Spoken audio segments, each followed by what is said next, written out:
Saturday Sunday भी कर रहे हो? सैटरडे संडे भी कर रहे हो? अभी तो 1.5 मिनट है।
Dafa News Abu Dhabi Friendship Series.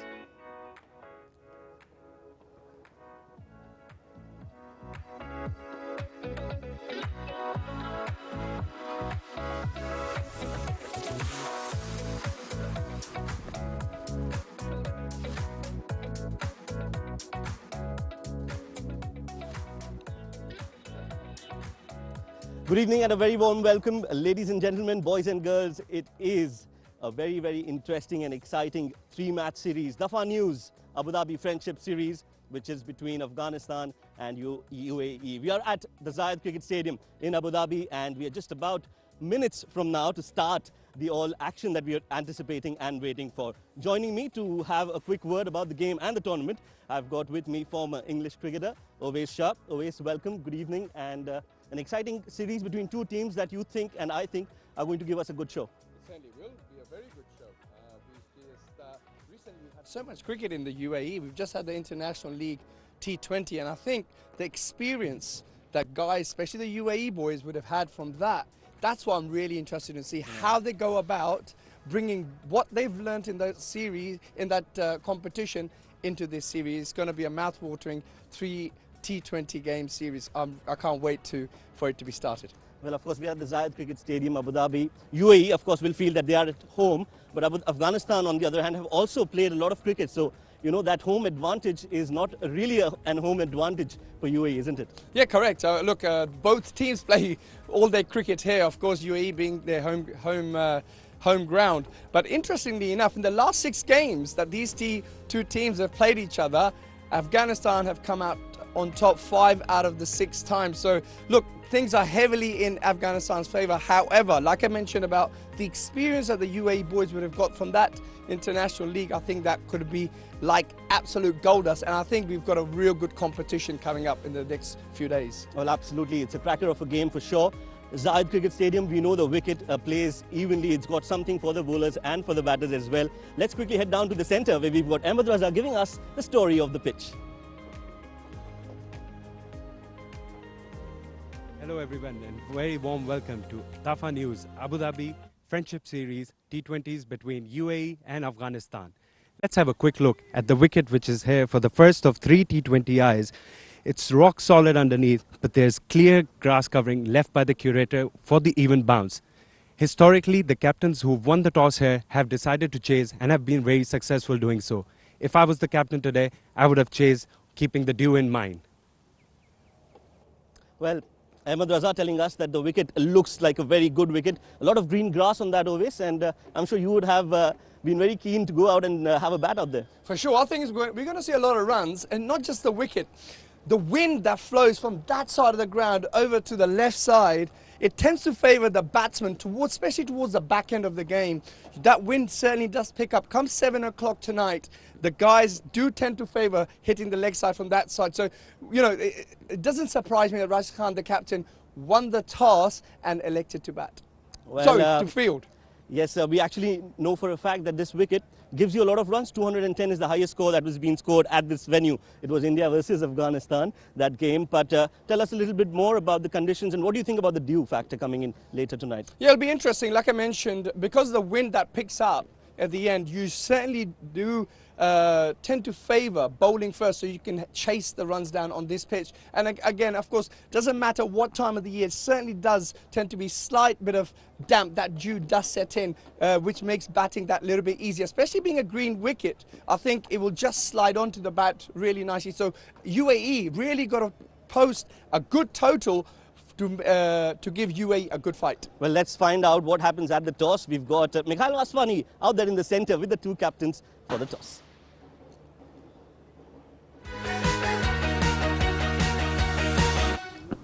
It's the Dafa News Abu Dhabi Friendship Series.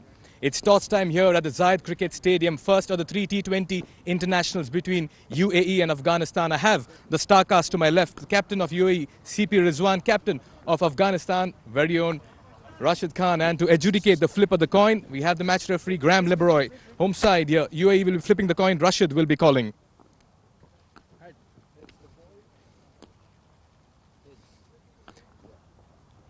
Heads of the call, Rashid, you win the toss. Yes, what would you want to do? I think fresh wicket, and I think we would like to bowl first and you know, to restrict the team and to get the idea of the wicket as well, and then try to chase it. Right, the fabric of the side has changed since the last World Cup that you all played. Quite a few youngsters coming in. How much of a challenge and opportunity it is for you on your side? Well, you know, it's a process just begun now. For the next World Cup, it's not just a few games. You know, I think from now on, the whole focus is on the next World Cup and how we prepare for that as a team, and we go from now on. You know, and I think that is something which the idea behind, you know, young team to get them ready for the upcoming World Cup, and yeah, it's going to take a little bit time to adjust ourselves with the new squad, but I think as long as we give them the longest opportunity in the proper time, I think it's going to be good for Afghanistan and for the future of us. Right, what's the total that you want to restrict your opposition now that decided to bowl first? Well, you know, I feel like it's a good wicket. We see in the ILT as well, you know, flat wickets here, but the bowling unit we have, you will try our best to restrict them under 150, and but still, you don't know, it's T20, you know, sometimes, you know, it's a good wicket, then you change your mind, but as for now, I feel like, you know, that's the kind of mindset we have. Right, good luck, Rashid. Nice talking to you. All the very best to you and your boys. Thank you so much. Thank you. Right, Rizwan, can we have a quick chat with you as well? What would you have done had you won the toss? Yeah, I think we have done the same, looking at some grass in the wicket. But having said that, we have to be up for the challenge. Hopefully we can put up a good show in batting and put up a decent score on the board. Your boys have come out from a very good franchise league right now, tournament, everybody performing. How important this season opener is for you as a side that's coming together? Yes, actually it has been a great preparation, I would say, playing alongside top quality players in all over the world. So we are looking forward to learn from those experiences and put up strong performances and take UAE cricket higher. What do you make of the wicket and the score that you're looking at? Yeah, I would say if the batsman can get in, it should be a decent wicket. We know Abu Dhabi always gives good scores, so anything above 170, 160 should be fine with the bowling we have. Right, all the very best, Rizwan. Go well. Thank you so much. Right, so the news from the centre is that Afghanistan have won the toss and they have decided to bowl first. Right, so the news from the centre is that Afghanistan have won the all-important toss, and no surprises there. They're deciding to bowl first, trying to use those conditions for their fast bowlers. Yeah, for sure. It just makes total sense to have a bowl first, get a feel for the ground, although I know they've played a lot of cricket here. However, you know, first game of the series always does pose a few challenges just to see how the wicket is playing, but more so, I think back end of the game, the wind certainly does pick up over my right shoulder here. It tends to go that side, which does tend to favour the right-handed batsmen, do tend to target that boundary on the left side. So you can see a lot of sixes and fours being hit, especially batting from the far end. Watch out when the likes of Mohammad Wasim, although he's batting first, if he gets going, I tell you what, we'll see some fireworks tonight. Well, he does like to play those aggressive shots right at the top of the order. We all know that. Had a great run at the DP World ILT20, was adjudged as the best UAE player, and no surprises there. He had a great run in the tournament. But other players to watch out for, especially with Afghanistan, 7 new players who are playing this part of the T20 series compared to the World Cup squad. So quite a few changes in that Afghanistan setup as well. Yes, certainly are. However, you can't look past the likes of Rashid Khan and Mujib. They're the kind of cricketers, who have really brought on Afghanistan cricket. We are going to see, you can guarantee, bet your bottom dollar, you're going to see 8 overs of spin from those 2 guys. And yes, of course, the likes of those, when they are playing at the top of their game, it's easier for the others, like you mentioned, the new 6 or 7 guys who are going to come into the team. Makes it that little bit easier because they can draw on the experience of the Rashid Khans of this world and make them be a bit more relaxed in this international environment. Well, we are at the Zayed Cricket Stadium. You would expect a UAE crowd coming in to support the UAE side, but quite a decent number out there for the Afghani side, which is a regular feature when we come to this part of the world. It certainly is.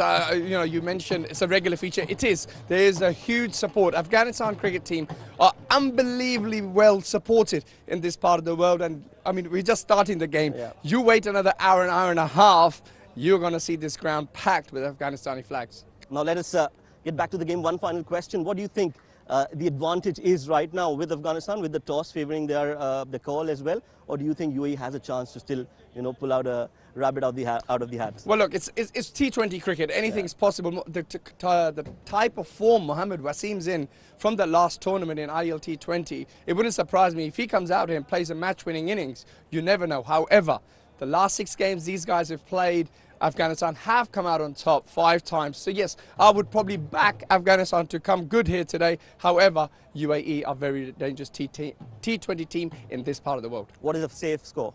Well, look, you do tend to get more runs here than you do in Dubai Stadium in Dubai. So I'll probably think if the UAE guys can get around the 175, 180 mark, Afghanistan will have a tough chase. Well, 175, 180, that is what Oways thinks is going to be a good score. Whether they are able to score that or not, we will find out in just a little bit. It's time for us to dive into a short break. When we are back, we'll be bringing you live action. So stay tuned and we'll be right back.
Afghanistan. It's the Dafa News Abu Dhabi Friendship Series 2023.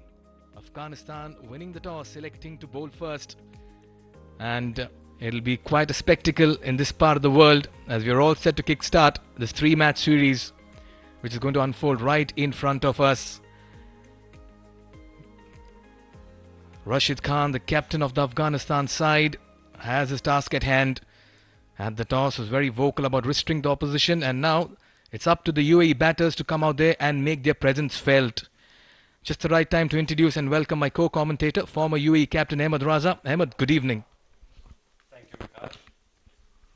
Really excited for this upcoming series. UAE opener Prithvi Arvind, along with Mohammad Wasim, who had a fruitful IL T20 just recently. They'll be looking to give a good start to UAE cricket team. Oh yes, Mohammad Wasim, you're talking about him. 367 runs in just 11 games in the recent IL T20. He's the key batter for the side, and if he gets going, it's a run fest. And giving him company, the ever-talented, the ever-improving Prithvi Arvind. That's a good combination between caution and aggression if you look at it. Prithvi Arvind, a great prospect for UAE cricket, only 20 years old, was player of the tournament at the World T20 qualifiers last year in Oman. Held the average of 28 along with 350s. Came very close to getting a century as well, a best of 97 not out. And at the other end, the experienced 29-year-old Mohammad Wasim, a strike rate of 143, and that's what he brings to the table. He does, and once he gets going, so there are very few teams who can stop them. They will be up for the challenge. Fazal Haq Farooqi opening the bowling for Afghanistan. A tinge of grass, live grass on the screen. Umpire signals play. We're all set for ball number 1 of the 3-match T20 International Series. Farooqi steaming in. And immediately just gets that ball to move in as well. Brings the ball back in to the right-handers. Has a very good change-up as well. The first ball of the innings not really carrying to the keeper. Just gave the impression that the ball is taking some time to get onto the bat. But just creates some doubt as well in the mind of the batters. And that's why when you're starting off, you'd like to have something where the ball nicely comes onto the bat. And who better than Ahmed Raza to give me an insight? I'll be picking your brains on the UAE team and also the surface, Ahmed. Prithvi Arvind will take his time up front.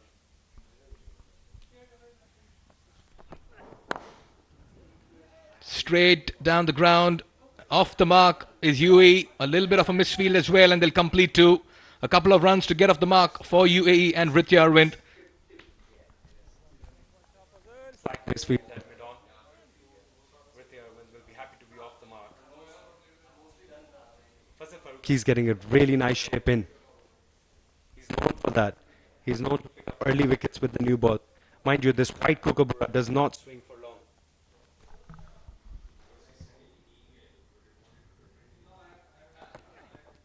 Drifting down the leg, may have just brushed the pads on the way to the wicketkeeper. Half-hearted appeal. You don't see Remanullah Gurbaz. It's Afsar who's managing the glove work behind the stumps. That's exactly the shape we've been talking about. Fazal Farooqi trying to pitch it really up to get that in-dipper. He's known for his in-swings.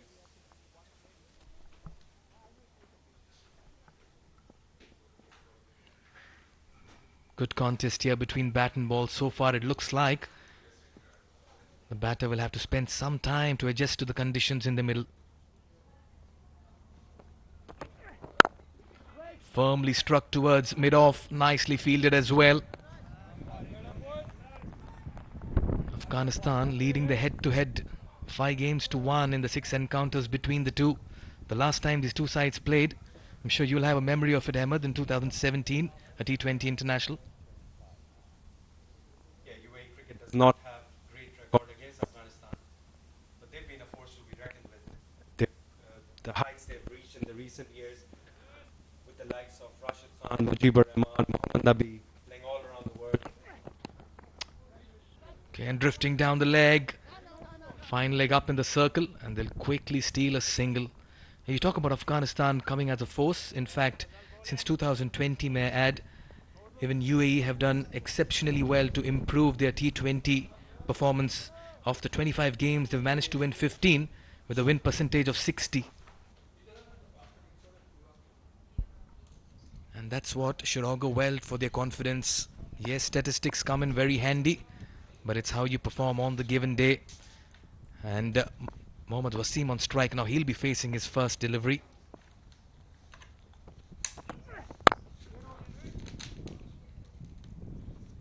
Firmly struck again towards mid-off. A dot to end the first over. 3 coming off it after over number 1.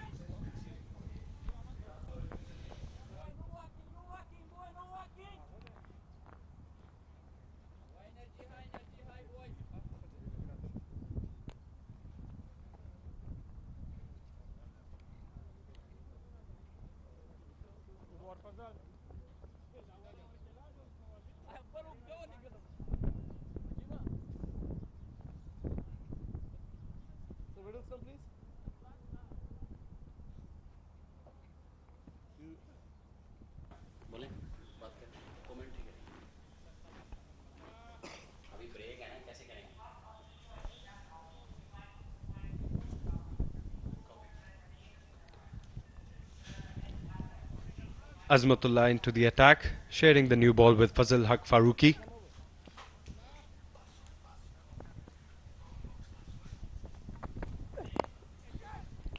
Fine legs up in the circle. Again a misfield. They'll need to tighten things here. Afghanistan giving away easy runs. A desperate dive will not stop UAE from getting their first boundary. And that's how they'll want to play their cricket. Ritya Arvind is just about finding his groove. Not a great start in the field for the Afghan boys. Another misfield, conceding them 4 runs. And first boundary for Vritti Arvind. Ramanullah Gurbaz can wear a smile and he can tell his captain, I am a wicket keeper, sir, but I still put in a desperate dive to stop that.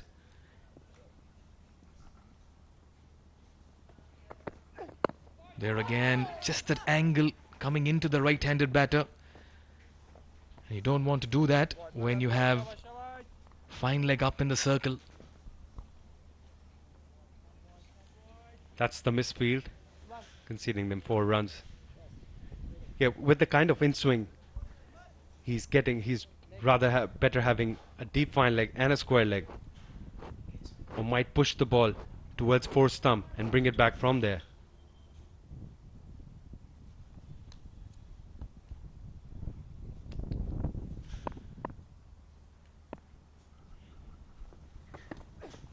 Short and wide, lucky to get away. That could have easily been cut away. Overcompensating here, Azmatullah went wide of the off stump. There was enough room for Wasim to free his hands and cut it through point. Surely Wasim will feel that he's missed out on an easy boundary here.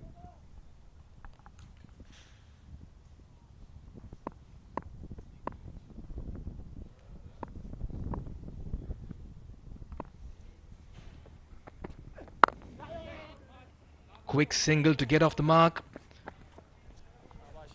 Good all-round cricket. Nice piece of fielding as well. Excellent running between the wickets. Vritti Arvind responding to the call by Wasim. It's so very important to keep rotating the strike along with the boundaries you score in the first 6 overs.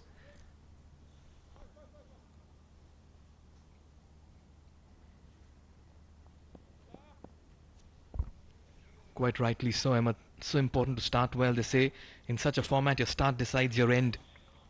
And that's why you want to make use of those first 36 deliveries. There again, quickly playing it down to short fine. Another single. I like this approach here by UAE. They're playing smart, sensible cricket. Little conservative to start with, but at the start of the series, the very first few overs, it's okay to be a little conservative and not lose too many early wickets, because we know what Wasim can do and what Ritya can provide to the team once they're in. Ahmed, I have to ask you this question. What is the kind of score do usually a side looks in the first 6 overs? Beautiful delivery, just holding its line, good shape on it. That's a good comeback as well. After over number 2, it's 10 for no loss.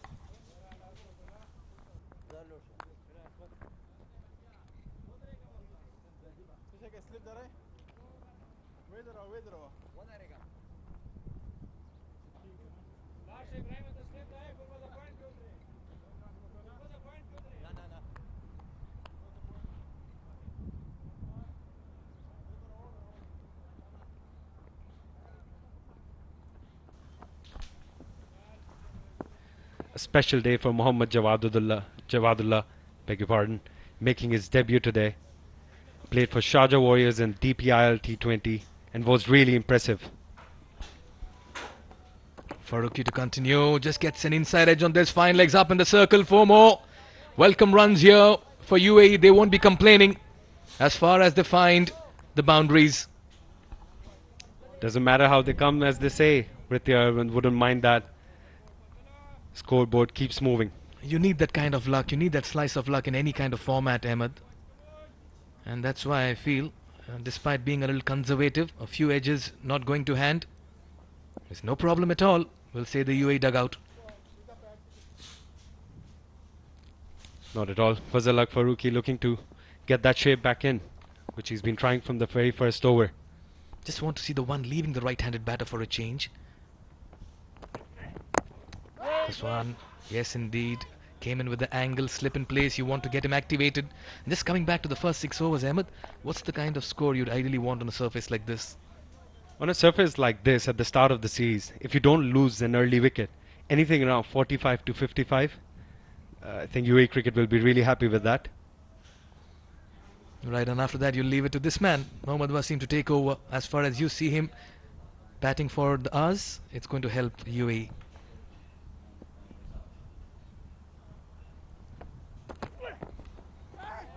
Swing and a miss this time again, just leaving the right-handed batter. That's coming at a good angle.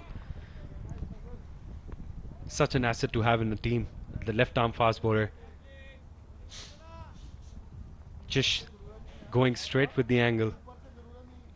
Well, Afghanistan has a lot of support in this part of the world, may I add.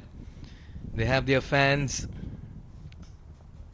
passionate, sometimes boisterous as well, but they come out in large numbers. You spoke about Jawadullah as well, another left-arm seamer, making his debut for UAE. Very different to the other left-arm fast bowlers you will see, because he's wrong-footed. Made a real impression at DPIL T20 for Sharjah Warriors. Moeen Ali spoke very highly of him. Gets into position, pulls it, and he'll go for a 4. That's a very good shot. That hurried onto him, but he quickly got into position this time around. Ritya Arvind with his 3rd boundary, looking good in the middle. Highly productive area for Ritya Arvind. Loves playing behind square. I don't mind seeing this from Fazal Haq Farooqi, having a look at the half of the wicket and trying to bounce out Ritya Arvind with the deep square leg in place. Yeah, the intent was right, execution was missing. Just that Ritya also kept it a little down, tried to get on top of it. This time plays it towards 3rd for another single. That's the kind of cricket you'd want to see. Get a boundary and get to the other end. Coach's delight. Get a boundary, get off strike. And doesn't mind getting Mohammad Wasim back on strike, who's only faced four balls. Quite a contrasting batting scorecard there. You'd expect Wasim to be on 17 of 13 usually. It's Ritya Arvind. And Wasim taking his time, but he'll not be complaining because the other gentleman is looking very good in the middle.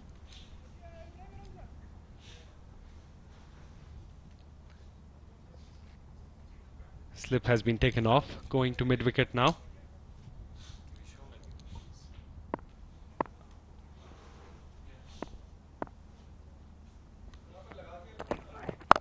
Pulls it this time. The mid-wicket was in position, but not enough to stop it. This will be the 2nd boundary of the over, and what a way to end it as well. This time coming from the bat of Mohammad Wasim. 3 gone. It's 23 for no loss.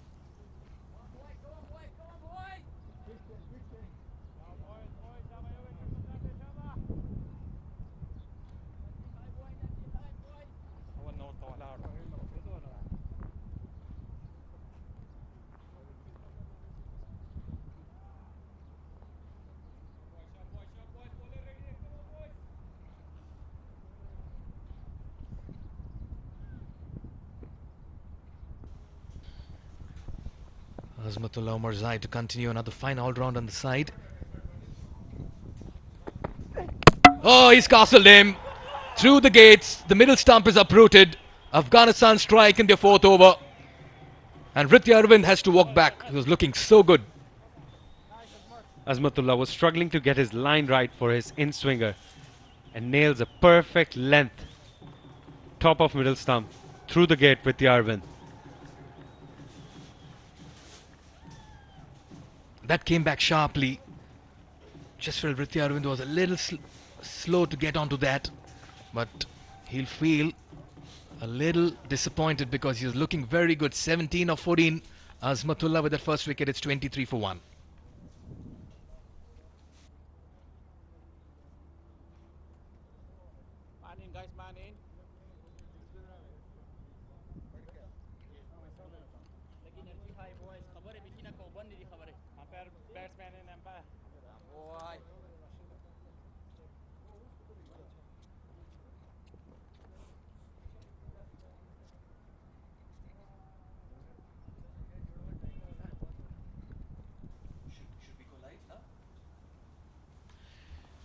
Captain Rizwan makes his way to the middle just when UAE were teeing off. They have been put on the back foot by a wonderful delivery by Omar Zai. At 23 for 1, the captain knows it's time to stitch a vital partnership. Perfect number for Rizwan CP to come in. He likes to hit those drives, hit those gaps, and him batting in the first 6 overs will allow him to get off to a decent start.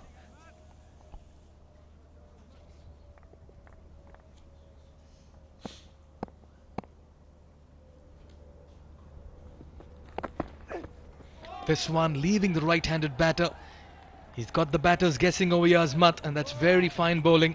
I'm not too sure if he's getting too much, but whatever he's trying to do out of it, he's done a good job so far. Making the ball talk there. Obviously Rizwan must have seen the ball coming back into Ritya Arvind. Starts his innings, looks to play the in-swinger, but the ball just holds his line and beats him. There's enough seam movement there. Not much swing, just enough seam. There again, just hurrying him with pace and bounce. Good observation there, Ahmed. Just some lateral deviation off the surface. We'll take a look at that wicket once again. Just caught Ritya by surprise, I feel. Perfect delivery for a bowler to see. Stumps being uprooted. An absolute delight. And all of a sudden, UAE will have to start rebuilding.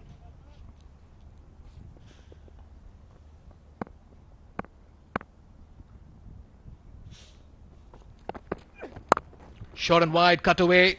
That should be 4 for the taking. Easy pickings here for Rizwan to get off the mark as well. Getting a little greedy there, trying to swing it, having put another slip. That's short and wide. Bread and butter for Rizwan CP. Goes through square, one of his most productive areas, and you get value for short at this venue. He was threading a needle there, let me tell you. Short and wide. Perfect delivery to get off the mark. Thank you very much, says Rizwan. And he'll not mind more of this. We all tend to get excited when we get an early wicket. This time into the pads, played towards mid-on. And a quick single. Azmatullah got lucky not conceding. The boundary over there was full onto the pads with no mid-wicket in place. Rizwan CP just had to time it to get. There's a massive gap between deep square leg and mid-on. No fielder there, and as we speak, there's a fielder being positioned at mid-wicket now. Slip comes out for Mohammad Wasim. The Mohammad Wasim threat lurking around, and that's what Afghanistan sense. If they can see his back, they'll be happy. Play and leave, or rather in two minds over there, allows it to go. So it's been a mixed bag kind of an over. 4 gone, 28 for 1.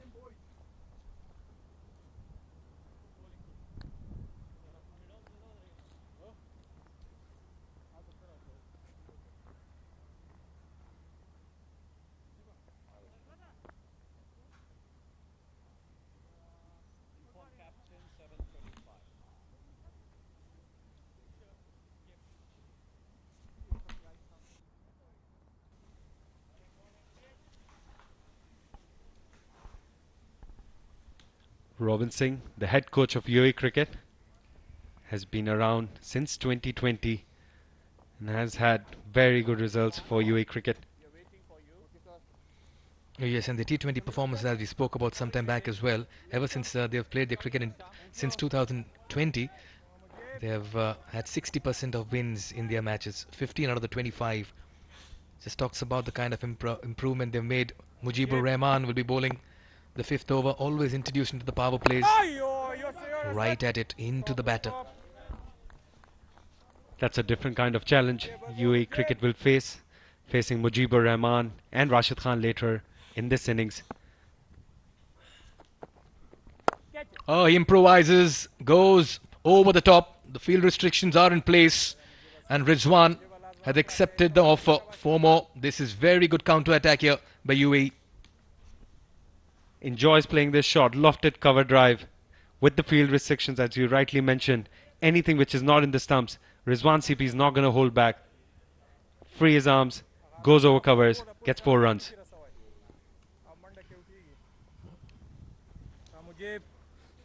The intent, the approach, but it's the execution that matters. He got everything right on that occasion. Much better, slower through the air, dragging it slightly behind. That's one of his strengths, Mujibur Rahman.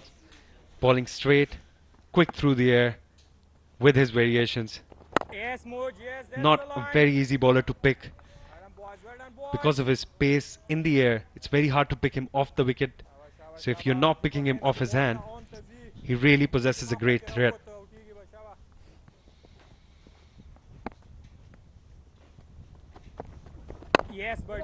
Much better, presenting the full face of the bat over there.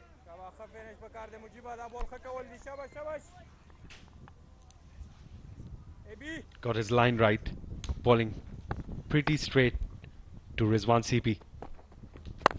Fuller this time, quick single, shy of the stumps, a direct hit, would have had everybody interested. Rizwan had to put in the dive, but we'll have to wait and see if he had made it in time, but good single by the end of it.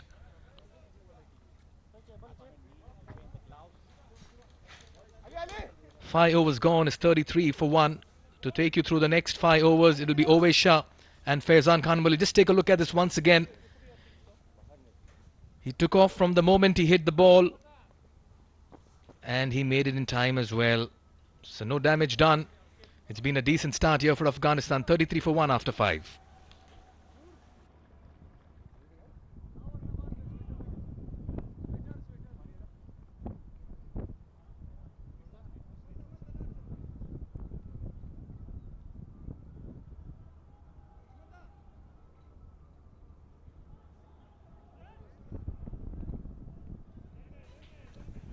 Well, thank you, Mikhail. We are... the game is nicely poised. One feels... I would probably say it's an even start, really. UAE 33 for 1 at the end of 5 overs. I've got Faizan Khan with me. What do you make of it? Thank you so much, Uwais. It's a pleasure sitting next to you and commenting about a very absorbing game. I would say exactly the same thing that you said, that it's hanging in the balance as of now. It's a decent start by the UAE. They've lost Ritya Arvind when he was looking really good, mind you. He had hit 3 boundaries, but just couldn't get going right after that. Wasim is still there. That's a big plus for the UAE, and the kind of form that he's been in the DP World IL T20. I think he's the force to reckon with right now. Aminul Haq into the attack. Nicely placed into the offside. Should come back for 2. Yeah, easily does. Yeah, interesting batting order here. I think Robin Singh, UAE coach, recognizing that the wicket is doing a little bit. And I think they've promoted Rizwan to number 3 to go and play more of a traditional role. I think the ball has seamed a little bit, which is the conditions have favoured the bowlers. And I think it's been a very smart move. Absolutely. In comes Naveen once again. He's been in good form as well in the DP World IL T20. Beautifully bowled. This one jagged in just a little bit. This is exactly what Uwais was talking about. Good running between the wickets as well. Yeah, CP Rizwan is a player that he would like to stick to the wicket. He would like to be there for a long period of time, and that is why I think, rightly said, it is a very interesting move to get him up the order. And he has had a good start as well. 13 of just 12 deliveries. Wasim, 5 of 6. In the recent times that I've seen Wasim's gameplay, it has changed just a little bit, slightly so. He takes a little time getting in now. Earlier he would come and blast everything away. Now he takes time to settle in. How much of an impact does Kieron Pollard have on him? You know, that is to be seen because he was playing with Kieron Pollard in the My Emirates side in the DP World IL T20. Decent delivery that. Yeah, it'd be interesting. I think it's a really, really smart cricketer, Wasim. He recognises the ball is doing a little bit, so he's taking his time. He's not going out there crash bang wallop. We know what he can do, but only if he gets in. So he's got to give himself a chance, and I like this approach from him. Absolutely, and in the 350s that he scored in the DP World IL T20, he did exactly the same thing. Didn't go after the bowling right from the word go. Took his time, settled in, nicely played. Quick running between the wickets, nicely done. Eventually a single added to the total here. So he's been doing that in the DP World IL T20 as well, taking his time, getting set in, getting his eye in, and then hitting those big shots. One particular inning that I remember was a 60-odd made in 36 deliveries, and at one point of time he was going a runner ball till 25. And after that he just blasted everything away. So he's a big match player. He's a big player with broad shoulders as well. So he can hit those out of the park at his will.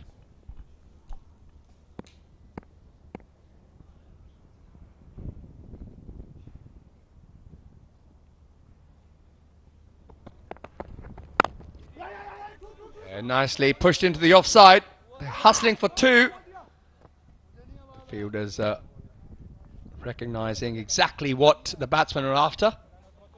Well, look, it's the basic of the game, isn't it? You get yourself in, and once you're in, the game becomes so much easier. For the likes of Wasim, who, like you mentioned, has got the power to hit the ball out of the ground, but he's got to get in, got to understand what the ball is doing, how the wicket is playing, and then try and pick the bowlers he wants to get after. And actually, you're the right person for this kind of game plan to talk about it, because you were like that as well in your playing days. You would take some time getting in, and then you would play those ram shots and whatnot at a time when ram shots were not very common. So yeah, you started the trend here, Wes.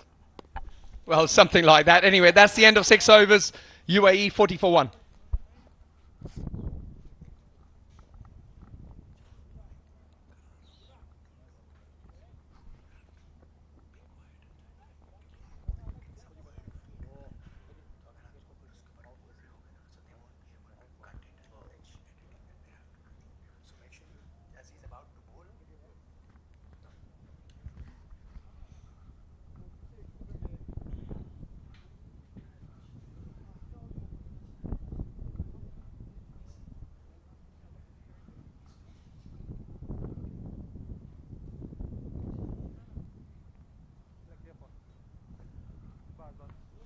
Well, there it is, the end of the power play. So now you will see the field spread. Mujibur Rahman going to continue his second over. I think it was a good bit of captaincy there to bring him on in the penultimate over of the power play. This time the batters are looking to hustle to come back. But nowadays the fielders are so smart and know exactly what the batsmen are trying to do. And again, rightly said by the right man to talk about it. You're a great fielder in your days as well when you were playing cricket. A very good fielder, I remember. I don't know about that. Loud appeal, that hit the pads. The umpire says no. Yeah, inside edge there, I think. Just overbalanced Wasim a little bit. Lucky for him, managed to get that little inside edge, which saved him probably. Another slider into the pads, tucked nicely. This time, I think these two batsmen are probably just going to look to just get in against Mujib.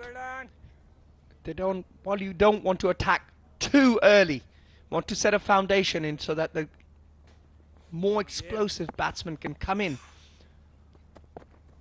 later on and try and get some big blows going. Meanwhile, CP Rizwan, the captain, he's off 15 or 15. Yeah, good start from Mujib. He's given away just 7 runs in his 1.4. And nicely bowled again into the stumps. Nicely played as well. Only a single this time. Oh, they're coming back for the 2. They have to hustle. Good running between the wickets. Yeah, brilliant. Absolutely brilliant running.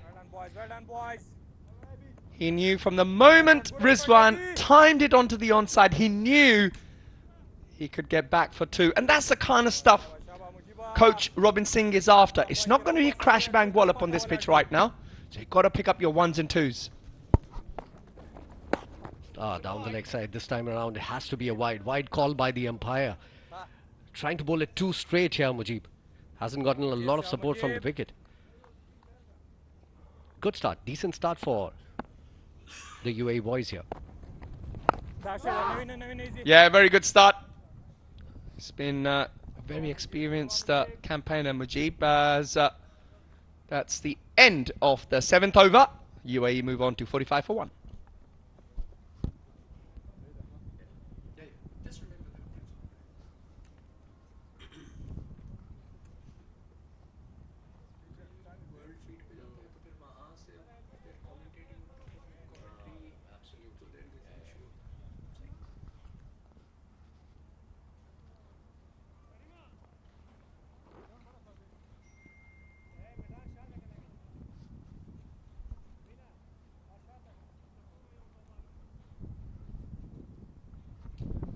So the score is 45 at the end of 7 overs. As the same bowler, Naveen. Here he comes up, nicely punched into the leg side, but only going to be a single. Fazan, what did you make of the T20 recently? Well, I think it started really slowly, and I was covering the radio part of it. So I was doing commentary for the radio, and you know, I covered every single game. Wes, I can tell you this, that the way it started and the way it ended, you know, it ended on a high. So after the first week, everyone got settled in and people were looking to score runs, and it was very competitive as well. Until the last day of the tournament, it wasn't decided who's going to be in at number 4. Nicely played towards the 3rd man there. So yeah, till the last day of the tournament, it wasn't decided which team is going to qualify at the number 4 position, which is a very good sign for any tournament. And I think as the day goes on and as the tournament goes on, it's going to get only better. Yeah, and I think a great opportunity for the UAE players to rub shoulders with the likes of, like you mentioned earlier, Kyron Pollard, Sunil Narayan, Andre Russell, the T20 greats, as one might call them. And I think it's a really good opportunity for these guys to go and rub shoulders with them as of from now on every year and see how they can improve. Beautifully played. Oh, what a punch. This is running towards the fence. A fielder comes in from the sweeper cover position and cut it off. Couple of runs for Wasim, right from the meat of the bat. Nicely punched. He's on 18, mind you, 12 of 13. Rizwan is on 18 of 18. Decent partnership going on between the two, but the boundaries have dried up, Ovesia. Yes, and one thinks just the way how Wasim played that last delivery, I've got a feeling he just wants to open his shoulders. If you just look, he just triggered to the offside and trying to access that leg side. So it'll be interesting to see how he faces the next few deliveries.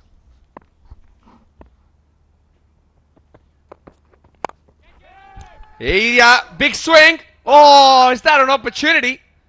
Faruqi, I thought, could have made more of an effort to try get rid of the dangerous Wasim. Perhaps he didn't see it in time. I know the lighting can be a bit of an issue out here. Sometimes the fielder does lose the ball in the lights. Like I mentioned, he was looking to get after the bowling. Well, I think I would not be happy if I was the Afghanistani coach. Not the first time in the DP World T20. We saw quite a few drops from Fazal Faruqi. So he definitely needs to work on his fielding.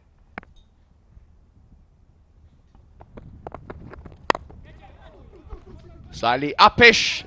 The batsmen are going to try and get back for 2. Unfortunately, no. As Afghanistan move on to 51 with 1 delivery left on this 8th over. Yeah, I'd still call it a decent start, although They're not going very quick here, but they have 9 wickets in hand and a lot of batting firepower to come, including Rohan Mustafa, who had a great ILT20. He was opening for the Desert Vipers in the ILT20 and was doing great for his side. Came out all guns blazing right from the word go.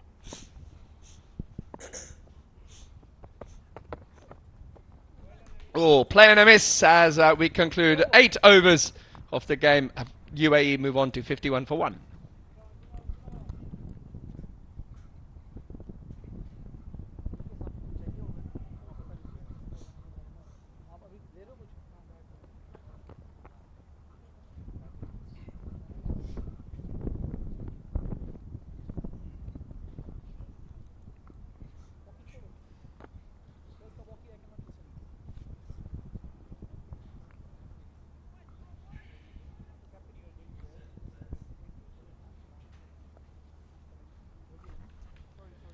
Well, looks like the skipper has decided to take matters in his own hand and bring himself on. So I feel it's probably crunch time here for the UAE batting lineup. Well, 2 things. You've got to be able to read him. And then the second thing is you've got to be able to score against him.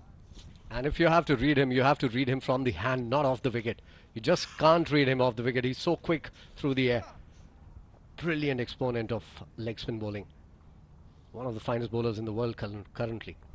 He certainly is. Interesting field, by the way. No mid-wicket. As this time is pushed into the offside, the batsman should easily cruise back for 2. Although slight hesitation, I'm not sure why. It was the easiest 2 of all time. Perhaps Wasim was wanting to face Rashid Khan. Quick discussion between the 2 batsmen. Wasim and Rashid were playing in the same team for the ILT20, although Rashid just joined for the last 2 games. But you know, he must have faced him in the nets for those 2 days at least. Yeah, I was saying interesting field, no mid-wicket, so he's encouraging the batsman to play across the line. Just like that, beautifully played. Really good bit of wrist work there as the batsman just jogged through for the single. Yeah, certainly. That's a very good ploy. Leaving the leg side open, asking the batters to go hit him through that region and go against the spin there. And he might bowl one of those surprise deliveries as well. Easy one. There you go, coming in with the angle. That googly is a wonderful delivery that he bowls. Very quick through the air, and you just don't get enough time if you're not reading him from the hand. Certainly, you're right about that. I was fortunate enough to play against Rashid Khan in a charity game in England, and I tell you what, I could not read him at all. This time an outside edge, but no danger for the UAE batsmen. I think they're going about it things the right way. Again, they're just having a look, just getting in, just trying to make sure they lay a good foundation for the rest of the batsmen to come in and really open their shoulders up. Easy, Naveen. Oh, Wasim be kicking him. Sorry, Rizwan be kicking himself there. Yep, should have done better than that. And they of course know for sure that Rashid Khan is not one of the bowlers that they're going to attack. I think they're going to play him out for the first 2 overs at least. Yeah, tidy over. That's UAE 55 for 1 at the end of 9 overs.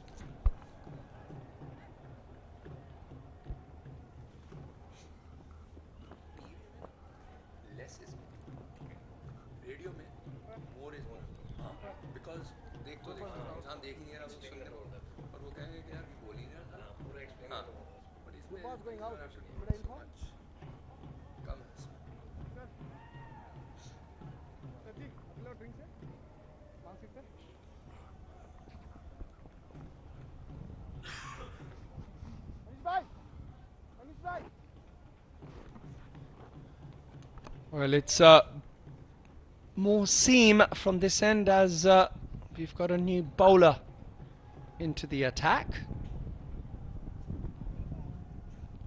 Jannat, who's going to be operating. He replaces Naveen.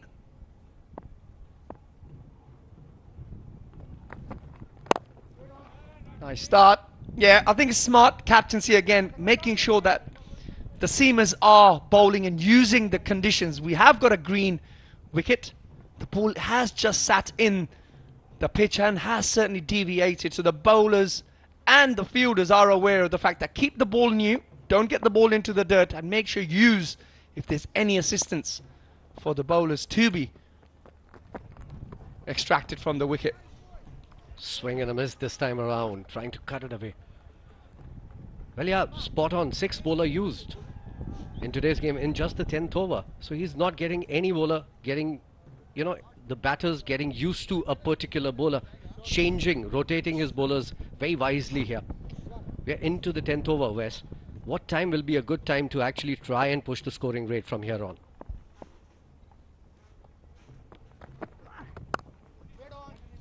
I think right about now. Whoa, we've got some overthrows here. Did not need to do that. It would have been a dot ball, however. A fielder at point thought they might have had a sniff of running the non-striker. Yeah, I think now is probably a good time. You know, we've got 60 balls left after this over.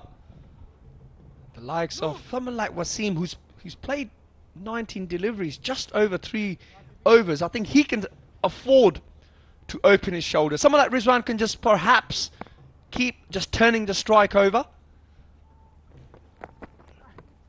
That's a short one. Have a quick look at the umpire. And that's one for the over. Unfortunately, Mr. Rizwan. That is not a wide. Also, at this ground, in the last 15 games, team batting second has won 10 times. So what do you think is going to be a good total from here on? The foundation is laid. They have 9 wickets in hand. Some big hitters to come down the line. What will be a good score from here on? Well, yeah, look, foundation may be laid, but you've got to go in and then really launch an attack against the Afghanistani bowlers. You know, if you want to try and challenge this batting lineup, you've got to be aiming somewhere around the 160, 170 mark. That would be a very good total. However, they seem a long way off from that type of total at the moment. Absolutely. Almost 100 to get to 160 here. That's 10 runs and over. And against this bowling unit, it is not going to be easy. There's Mujibur Rahman, there's Rashid Khan, there's a Fazal Farooqi, there's Naveenul Haq. All of them are big names in the T20 circuit recently. Wasim hoiks it into the leg side. Unfortunately, only going to manage to get a single as UAE move on to 58 for 1 at the end of 10 overs.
Well, we are just out from the timeout. 10 overs, 58 for 1, as we see the Afghani players offering their prayers at the venue and are all set for the action to begin. Decent amount of crowd coming in to support the national side.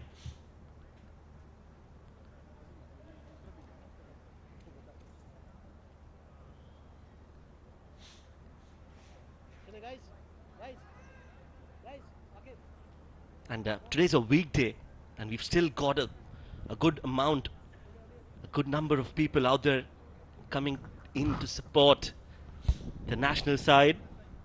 They love their sport, they love their cricket. And somebody who loves cricket has joined me in the com box as well, Mikhail Vaswani. Mikhail, good evening. Good evening, Shoaib. Thank you. We talk about crowd support for the UAE side, but let me tell you, this gentleman has come out with his troop to support the Afghan team. They are everywhere. They love their cricket. Remember watching the Spakiza League as well, and it was a full house each time the domestic matches took place at the venue. That's how much they love their cricket. Well, 10 overs, 58 for 1. UAE are definitely on a positive start. They would have liked a few more runs on the board, but they still have got wickets in hand, and that is very important for UAE, as Rashid Khan comes into the attack to bowl his second over and starts off with a googly as usual. Ball keeping slightly low on this occasion.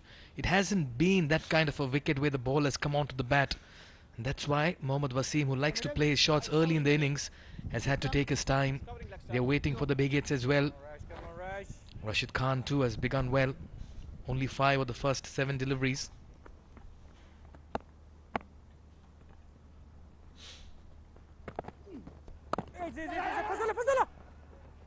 Oh yes, a quick single taken. The wicket does look a lot greener, but the ball isn't coming onto the bat as you would expect on a green wicket like the one that we see here at the Zayed Cricket Stadium. So they'll have to definitely work on their plans and re-strategize on that total that they would want to get in the first innings. Clipped off the pads again, happy to take singles and rotate strike, especially against somebody like Rashid Khan. Well, you did talk about the nature of the surface. Looks can be deceiving sometimes, Shoaib. It's been that kind of a sluggish wicket where it has played dual pace at the moment, may I add.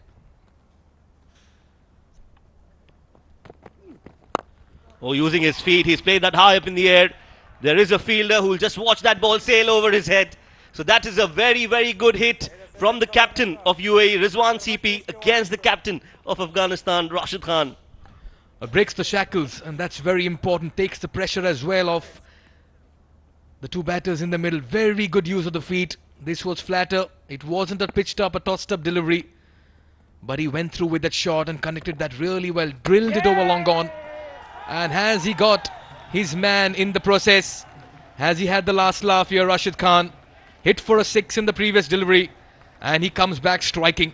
Well, you don't expect anything else from Rashid but to make a strong comeback, and that is what he's done here. We'll have to wait for the umpires, for the television umpire in fact, to tell us whether Rizwan CP is safe or not. But if that is a wicket, that is going to be a big blow for UAE.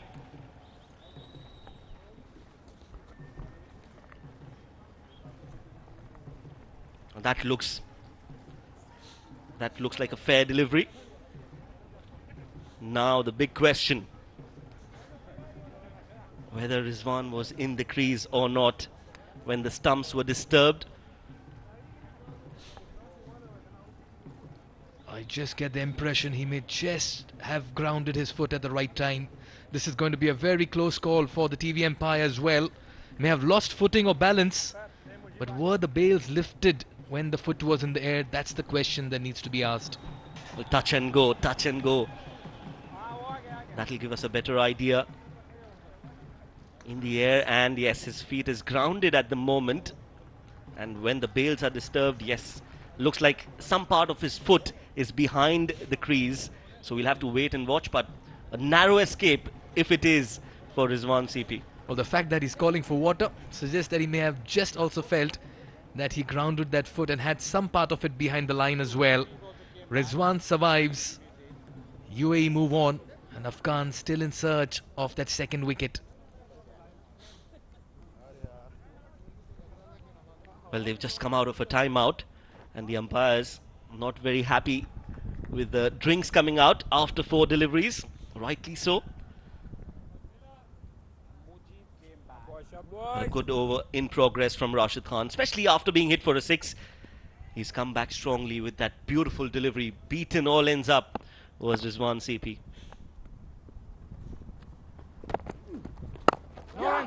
Brings out the googly again, and very well played. Very watchful against Rashid Khan to take a single and complete the over. 11 overs have been bowled. UAE are 68 for 1.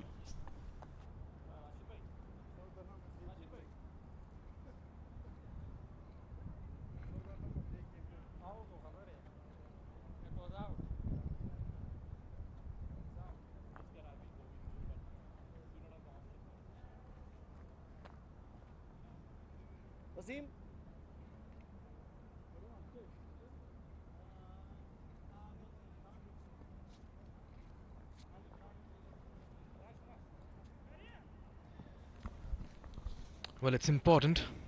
One of these two batters takes charge in the middle and take matters into their own hands. Another 9 overs left in this innings of theirs. They need a move on, and somebody will have to take the attack to the opposition. Karim Jannat to continue. He's been tidy in his first over. Goes inside out. Over point. They will get 2 runs easily. And this is the over where I feel, Mikhail, they might just want to accelerate, try and get some runs, because they have spent some time out there in the middle. This is a good partnership between these two, but now the foundation is set. Now they need to build a skyscraper on that foundation. And pretty quick as well. And the signs are ominous, Shoaib. Rizwan is the one who will be going all out, attacking the opposition. You get Wasim may just been conservative. Too close to cut. That was a good length as well from Karim. This is good bowling, using the conditions to his advantage, assessing the pitch and trying to bowl it away from the batter.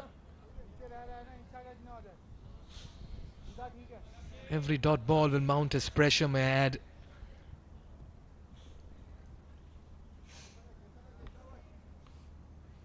.70 for 1 in the 12th.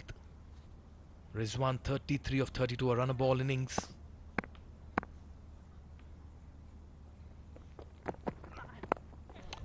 Short ball, nicely played up and over the keeper. It's gone the distance. Has it? We'll wait for the umpire's call, but from the first look, it looked like there was some great connection on it, and it's going to be half a dozen. That is a very, very good shot from Rizwan CP. Oh yes, great improvisation and innovation, just using the pace and helping it over third. And a signal from the fielder as well over this suggests it may have even crossed the ropes. Very fine striking there, yes indeed. 6 more from the bat of Rizwan. He's turning it on in the middle.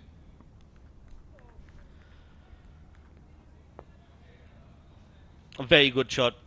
Very impressive so far, Rizwan. He's taken his time, but he has settled well out there in the middle. And now, as a captain, as a leader, it is his role, his responsibility to take the innings deep, play and be there as long as he can, and make sure that UAE get to a total which they'll feel they can defend in the second innings. Punched on the back foot and good running between the wickets. So it's not only about hitting those good shots, but also running hard between the wickets. And a good delivery as well. You talk about finding those hard lengths, Shoaib. Don't want to be too close, too full, too short. Just get into the region. And what I've liked about Rizwan's approach over here is that he started to play fearless cricket. His partner has not been able to find the middle of the bat this evening.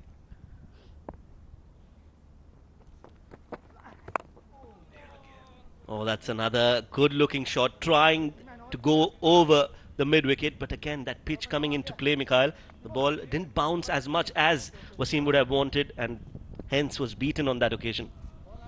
And that's why it's important for the others to step up as well. Exactly what Rizwan has done. There again, trying to play cross the line. Felt it was a slower delivery that was dished out by Karim Jannat.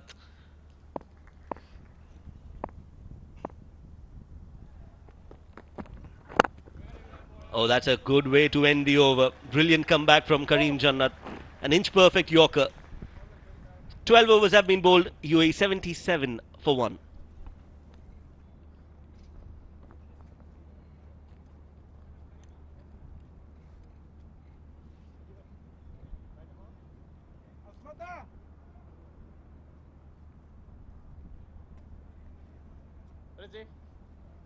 This one.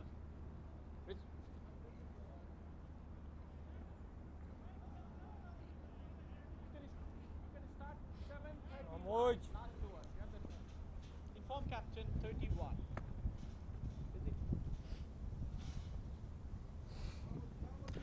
Well, it's going to be Mujibur Rahman to bowl from the far end. Catches the call towards extra cover. He's very strong in that zone. Rizwan CP plays it in the gap. They will be getting 2 runs easily. But that was a chance. A half a chance maybe, Mikhail.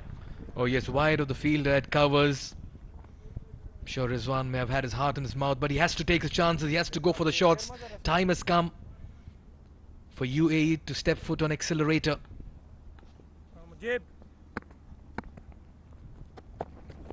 Yourself, Mujib. Oh yes, that's good running. Directed would have been game over for Rizwan CP. But Mujibur Rahman, he had to target and aim that one stump. Never easy. A very risky run taken. Oh, he was gone. He knew it as well. He had given up Rizwan on that occasion. Just committed into that single too early and had to complete it. But the problem here for Mujib was he had one stump to aim at. Well, that's in the slot. Catch it is the call. There is a fielder. The ball will just land short of the fielder at square leg. Omar Zai, the man in question. Never a chance, but you are right. Wasim seems to be struggling at the moment. 19 of 25 for him. Hasn't been able to get the ball meet the middle of the bat. Yes, just one of those days. Shot this time, not in position to pull that. We'll get another single. You have three fielders in the deep. On the onside, one at backwards, deep backwards square leg, mid wicket and long on. Position for that Hoik, that mistimed heave.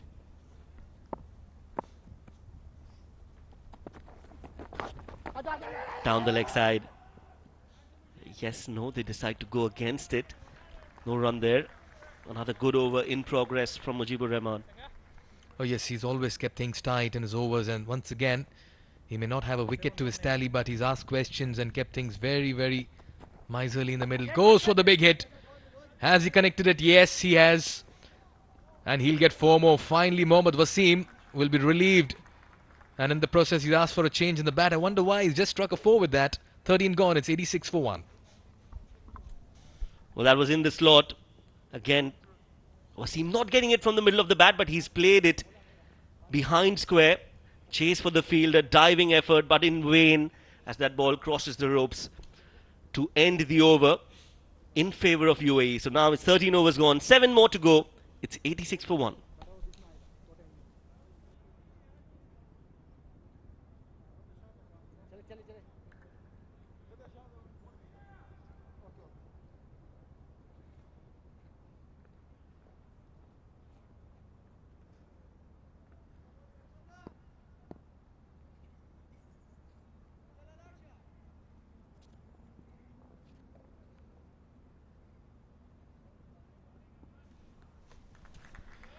Seven more overs to go, Mikhail. They need to take that aggressive route. They are trying, and they have got a decent amount of success in the last few overs. Punches that towards backward point, shy the stumps. And in the process, there's an overthrow, and they'll steal a single as well. All happening here at the Zayed Cricket Stadium. Yes, no, and finally the complete one. That's good running. I think that's good presence of mind as well. It was hit straight to the fielder, but Rizwan CP realizing that the fielder has thrown it towards the non-striking end, and once the ball crossed the stumps, he knew that the single was on. So good game awareness from UAE. Every run counts for UAE from here on.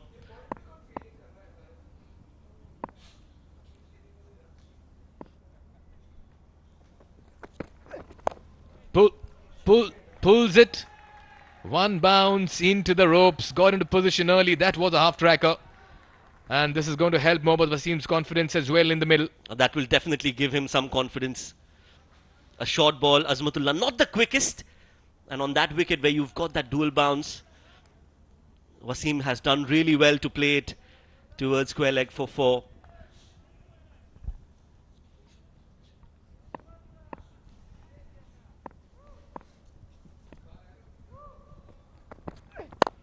A juicy full toss this time, missed it. Oh, he must be disappointed with himself, Wasim.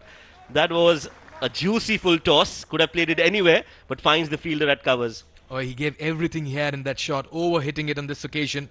And that's the price you pay when you try to hit it too hard sometimes. But in context to the situation, when you look at Rizwan's innings of 45 for 38, it's been a very good knock, may I add.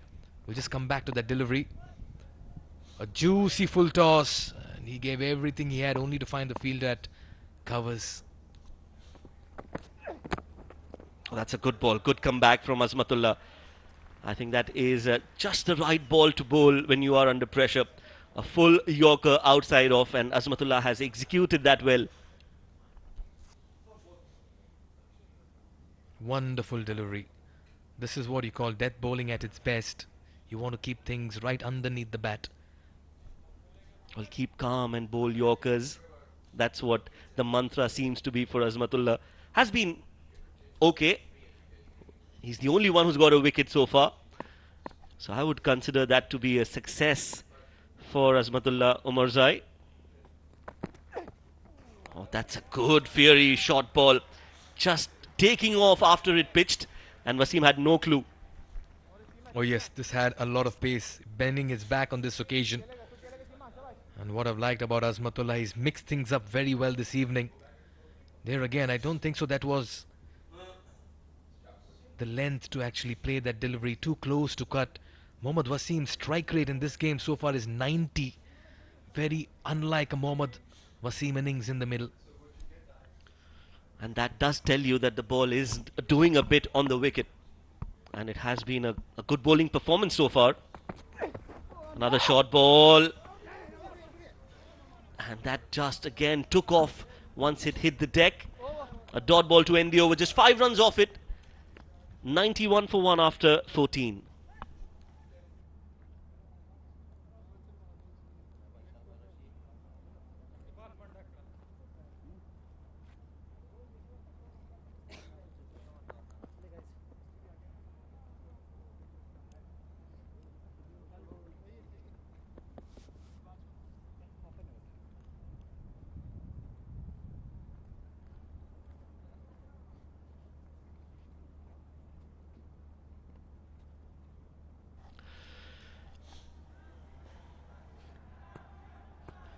So that's the batting card for UAE. 27 for Wasim. He definitely would want to get a move on. Last over for Rashid Khan. In fact, 2 more to go. Beg your pardon. He's been economical as usual. Just hasn't been able to get a wicket so far. The ball once again keeping slightly low at the pavilion end. And this will certainly create some kind of a doubt in the batter's mind. And I wonder as this game progresses how the surface will behave. Cut but straight to the fielder at backward point. Oh yes, the wicket is going to play a big role, but you have to give credit to the Afghanistani bowlers. They've done really well. Yes, the 2 batters have set themselves. You can see the partnership of 69 of 67, but that's almost a runner ball. Afghanistan won't mind that. Meanwhile, a juicy full toss and into the hands and out of it, over the ropes. That's 6 runs, and I'm sure Rashid Khan is not happy with that effort. Wasim will take that. You don't want to drop a catch of your captain's bowling, let me tell you that. And that stare by Rashid Khan says it all. Omarzai got into position and with the height should have taken it, but only to help it over the ropes. 6 more from the bat of Mohammad Wasim. And in the process, UAE are just inching towards that 100-run mark as well. Rizwan CP just losing his bat at the last moment, and Rashid deciding not to bowl. A very casual effort there from the fielder at square leg. Omarzai, the man in question again. That looks close, that looks close. He's celebrating, and the dreaded finger is up. Akbar Ali says that it's out, and Wasim's innings will come to an end. Wicket number 2 down. Afghanistan back in the game. Much needed wicket, and you can see the smile is back on Rashid Khan's face. Well, he gets his man, and that's what will really help Afghanistan at the moment. A wicket, that one, again, a googly, playing all over it, trying to just nudge it down towards mid-wicket, missing it completely, trapped in front. Wasim departs for 33 and 35. It's 98 for 2 in the 15th over.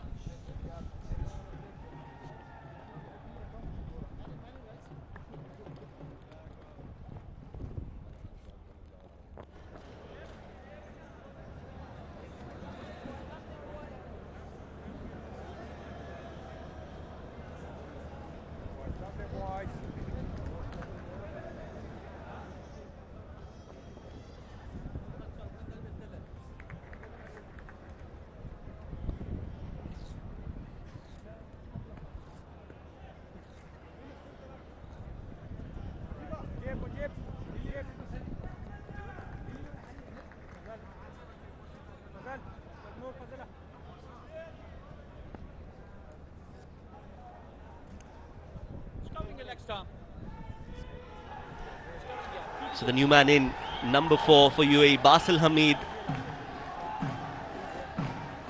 Well, not a lot of time on his hands to settle in. He'll have to go all guns blazing right from ball number 1. 25 matches for him. Decent bat. Best of 42. That looks close again. Is that a wicket? Yes, it is. Another wicket falls. It's back-to-back wickets for the danger man Rashid Khan. You can't keep him away from taking wickets. And UAE now lose their third. And once again, it's that wrong one. Playing for the turn, trapped in front. He took off in typical Rashid Khan style, and the finger goes up. On a hat-trick is the captain of Afghanistan as Basil Hamid walks back without scoring. It's 98 for 3 in the 15th over.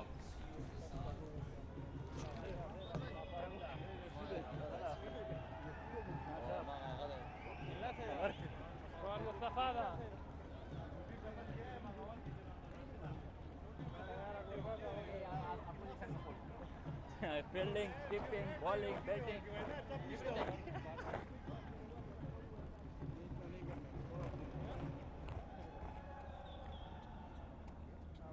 Boys.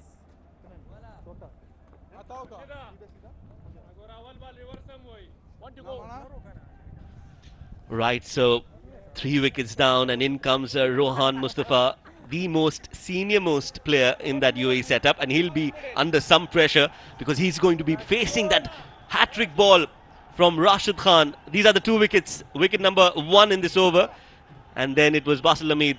Absolutely no idea where the ball was turning. Caught right in front of the stumps. A slip in place for the hat-trick ball. It's Rohan Mustafa, the left-hander, out there in the middle to face the hat-trick delivery. Here we go. Last ball of the over. Very watchful, very watchful.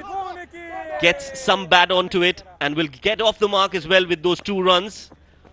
End of the over. A very entertaining, eventful over comes to an end from Rashid Khan. 15 overs gone, 100 for 3.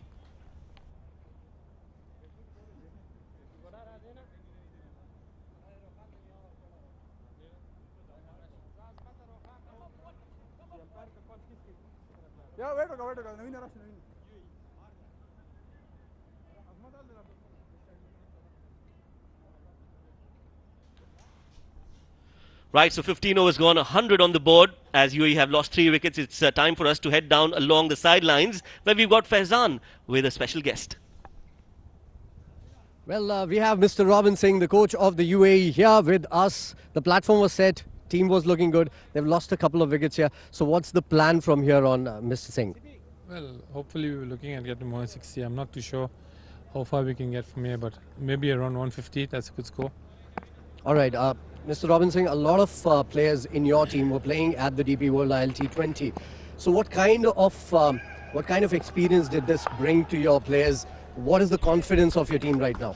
No, most people are pretty confident. I think they've got a pretty good experience with franchise cricket to understand what it takes to be a professional. So I think this can only help.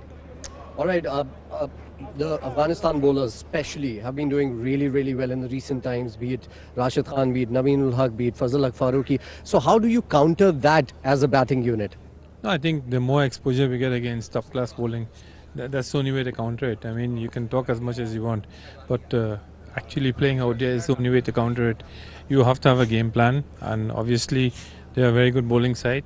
So the bowling is probably better than the batting. So, you know, once you put a score on the board, we'll see where we stand from there. All right. Also, since the time you have joined, in the last 2 years, the team has been doing really good.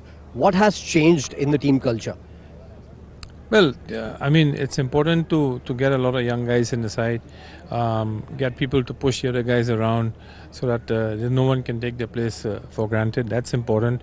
We have a lot of young cricketers now who can probably make the cut in the next 1 or 2 years. So that's really the key. All right. Thank you so much, Mr. Robin Singh. All the best for the game today. Thank you so much. It's back to the comms. Well, thanks, Robin Singh. Ahmed, youngsters are the key, I believe. Yeah, looking at the World Cup in a year and a half time, it's really important to start building towards that from now on, so they have enough game time before getting into the qualifiers, because that's cutthroat for associate cricket. So it's good they get maximum number of games leading into the qualifiers and then hopefully to the World Cup for UAE cricket. Well, I know you mentioned the youngsters. There certainly seems to be a veteran of UAE cricket on the screen right now who's getting some medical attention. Rohan Mustafa, he's the man who's just walked in. And could he be the man for the job? UAE are 102 for 3 right now. And one feels that's nicely poised for Rohan Mustafa's cameo. As we have a quick look at Rashid Khan's couple of wickets. That was the first one. And that was the second one. Both LB look pretty plumb to me, Ahmed. Wasim's dismissal will definitely hurt UAE cricket. He was well set. He was opening his shoulders up and he was looking for a big score. Also, the wicket of Basil Hamid will hurt the progression UAE cricket has made in this innings. It's not going to be easy to be going after Naveen ul Haq with Rashid Khan's 1 over left. One of the death over specialists, Naveen ul Haq, another globetrotter for Afghan cricket, plays all around the world, known for his slower ones, known for his yorkers. So it's not going to be easy. It will be up to CP Rizwan, the captain, to take this innings forward. Nicely pushed into the offside. They're going to try and hustle back for 2. As CP Rizwan, full length dive. I initially think he's in. He looks pretty confident that he's made it. That's one thing which is guaranteed with Rohan Mustafa on at the crease, that the running between the wicket will be really good, especially using these big pockets. There are 2s and 3s available. It's just about putting the fielders under pressure. Yeah, have a look at this for the younger guys who are having a look. They did manage to run the first one quickly, and just there. Oh, hang on a minute here. We could have Mr. Rizwan in a little bit of trouble. Looks like the bat has gone in the air. Yes, ideally you want the bat face to be down, not up. Because what that means is when the bat face is up, it tends to bounce up. And although you've gone past the crease, the bat is still in the air, which means that you haven't. Let me just remind you, you have not grounded your bat. Let's have a look. As it bounces up and the wickets are broken, CP Rizwan, I think, is in trouble.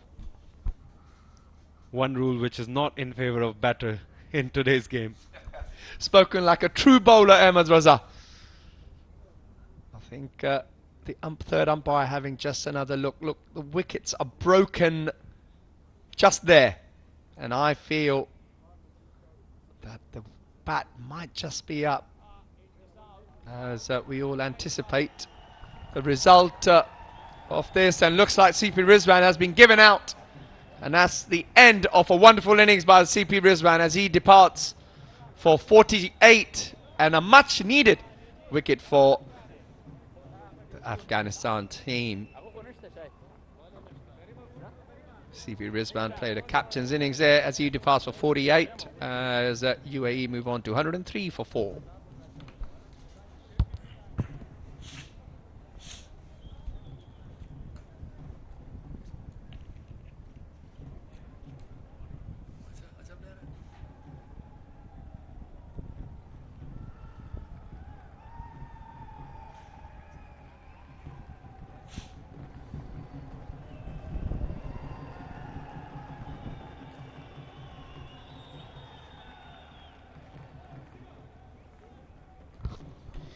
Well, in comes Ayan to the wicket, the young all-rounder.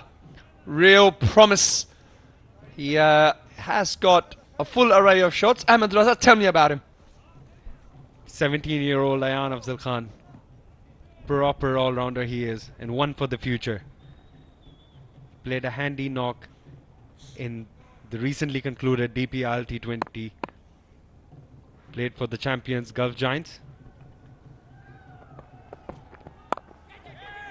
Well, he's off the mark, guides it neatly down to third man, hustles through, only going to get a single. I guess he's got a good man in Ron Mustafa to guide him through this kind of situation right now where UAE find themselves in. 104, loss of 4 wickets. We've got 26 deliveries left. What can these two conjure up for the UAE batting team?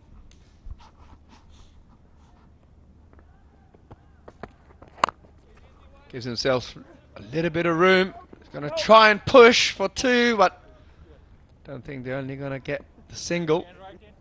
What would be your instructions as a former captain, Ahmed, to these two? Not a lot of time left in this innings to rebuild. It's about playing with intent.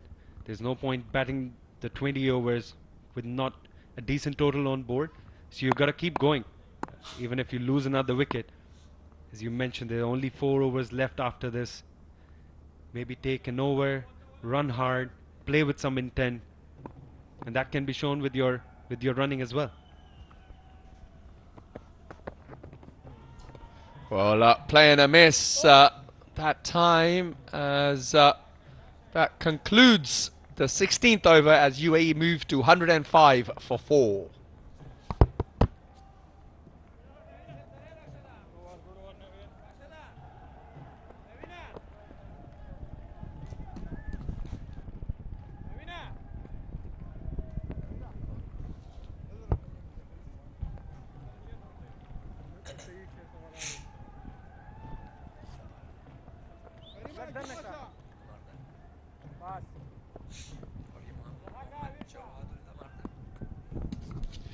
Well, so far, that's the story. The standout innings of Rizwan CP, the captain, 48 of 41 deliveries. He was well supported by Wasim, who didn't quite get going today, Ahmed. Found the proceedings hard. Did Mohammad Wasim. Didn't get going and was eventually caught in the crease by Rashid Khan. But we already knew that Rashid Khan possesses that threat. But as a team, you really have to decide whether you take him for 35 runs and give him 2 wickets, happy to do that, or you take him down for 20, 24 runs without a wicket.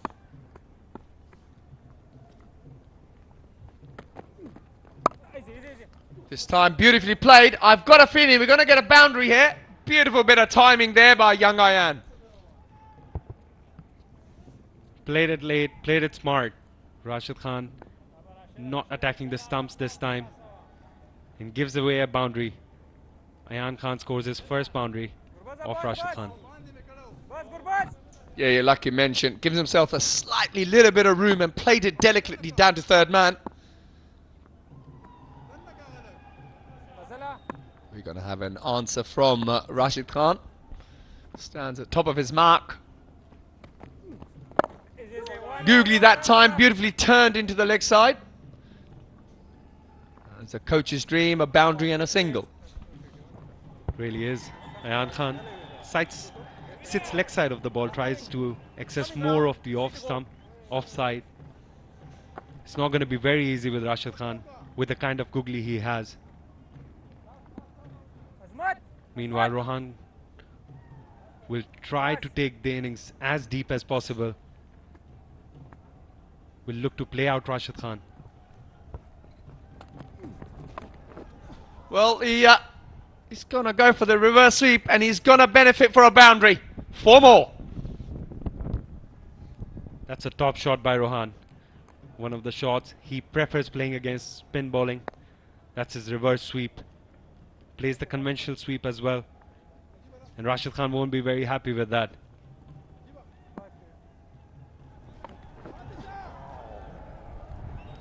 Slip coming off now. Just the result of that reverse sweep. Has more protection now for that kind of shot. Yep, decided to get after a little bit in this over. The two batsmen, I guess they've got nothing to lose. They've set the foundation up through the captain. And it's now beautifully set for the likes of young Ayan and Rohan Mustafa and the next Zawar, who I believe is a real talent with the bat. So plenty of batting to come for the UAE. And if they are going to challenge Afghanistan, they have to post a total of around 150, 160 perhaps. As you said, nothing to lose here for UAE cricket. They have to keep going, keep scoring these runs. Yes, dot ball there for Rashid to finish his spell as Afghanistan moved to 116 for 4 at the end of 17 overs.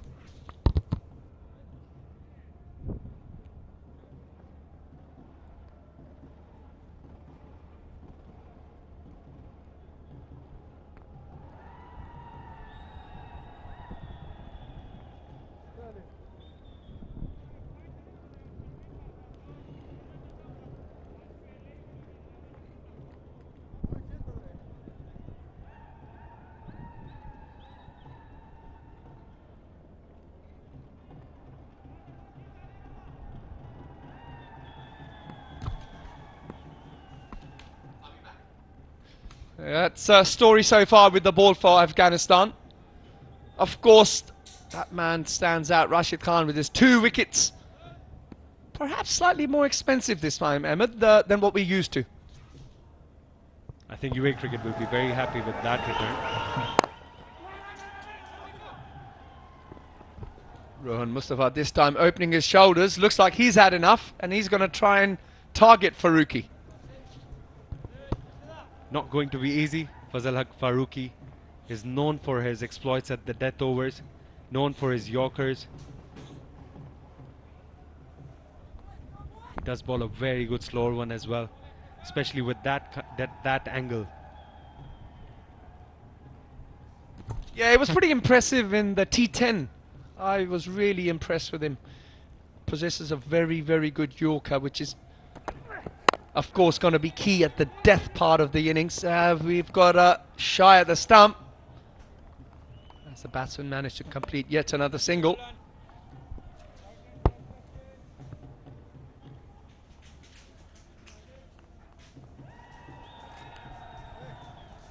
Plenty of discussion with the bowlers. Farooqi, Naveenul Haq, who's also a very experienced T20 specialist, possesses a lot of variation. And you would have played against these guys a lot, Ahmed, and experience, because you would have batted back end of the innings. How would you go about trying scoring against these guys?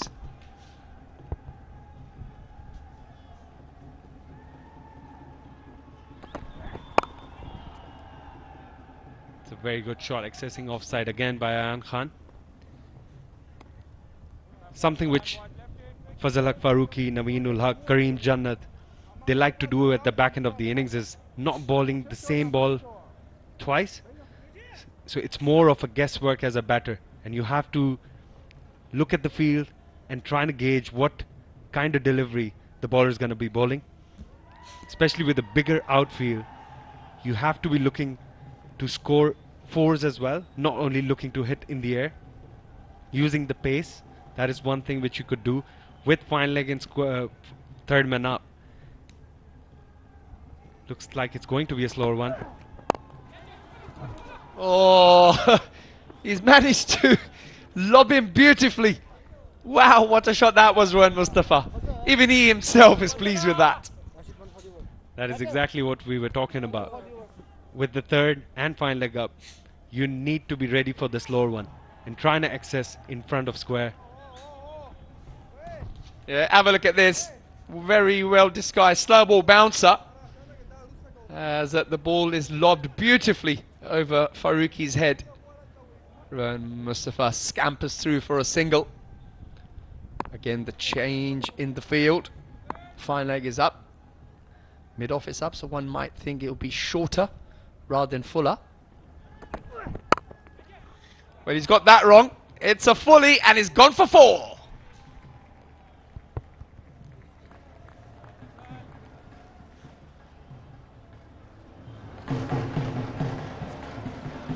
That's a top shot by Ayan, using the pace offered by Fazal Haq Faruqi.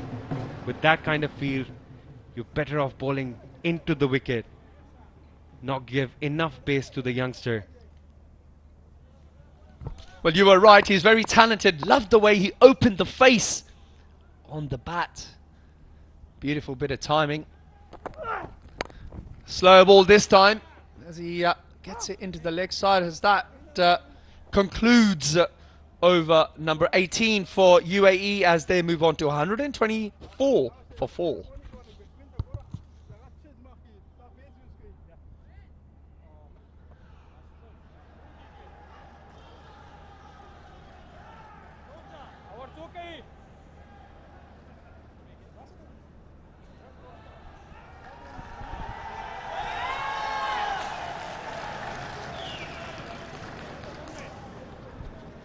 Well, that's the Afghanistan dugout. They'll probably be the happier of the two camps. I think, I know there's still 12 deliveries left and all eyes are on Rohan Mustafa and young Ayan. However, one would feel that Afghanistan have really controlled the game so far. They really have, and Rashid Khan has been really impressive with his captaincy.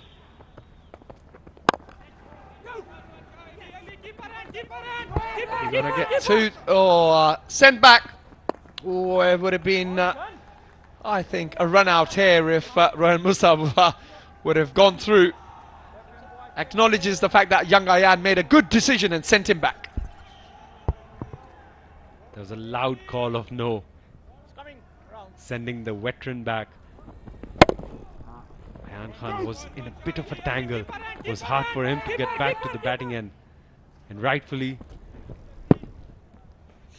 giving a big shout of no to the veteran. It's not going to be easy to take down Naveenul Haq, who is a specialist at this job. UAE cricket will have to get close to 150. Gets it in the block hole. The call is 2. And yes, great bit of pressure on the Afghanistan fielding as Rohan Mustafa gets back for 2. Yeah, you're right. I think anywhere near for 150, UAE will really have to bowl well, but they might have a chance. Will definitely have a chance if there's a score on the board. And as they say, runs on the board always puts the chasing team under pressure. But rightfully said, they will have to bowl out of their skin for that. Gets right across his stumps that time, Rohan Mustafa. It was a slower ball, just dinks it into the leg side and yet again turns a strike over. I must admit, no batsman really has got going today. Yes, CP Rizwan has probably been the most guy who got going, but even that, even in his innings, there weren't enough 6s and 4s. It just shows that the kind of pitch we've been given, however, it just shows how well Afghanistan have bowled today. I think the credit should be given to the way Afghan bowlers have gone about their business. Well, that was a chance. Drop catch. However, those catches are very difficult to take and the bowlers follow through. But he did have an opportunity to run the non-striker out, Rohan Mustafa. He wasn't expecting it to come that slow off the bat. took it way too easy and then had another opportunity to run Rohan Mustafa out at the non-striker's end. Misses that and has a giggle after that. Yeah, it's funny, isn't it, in sport that the better players seem to have that much more time under pressure. They can just steady themselves that for half a second more and they can execute the skill. However, unfortunately, Naveen ul Haq wasn't able to take that catch. Oh, wow. What a beautiful bit of timing. That is a welcome boundary for the UAE. This young man is really opening his shoulders now.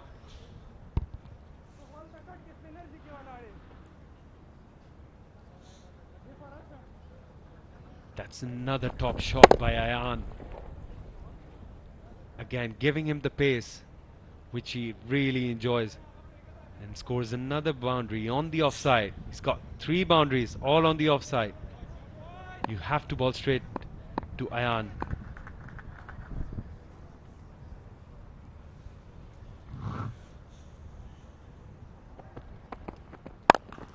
Banged in, whipped into the leg side. Rohan Mustafa wanted to come back for 2.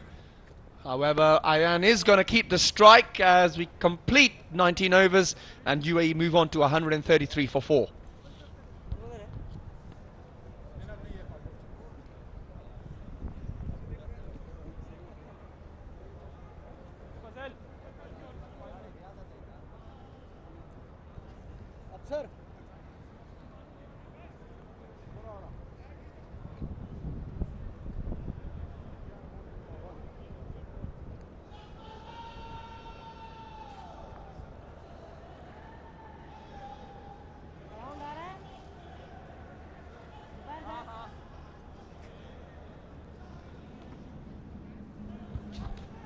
Well, here we are, the final 6 deliveries of this innings, with Fazal Haq Farooqi given the responsibility to bowl this over.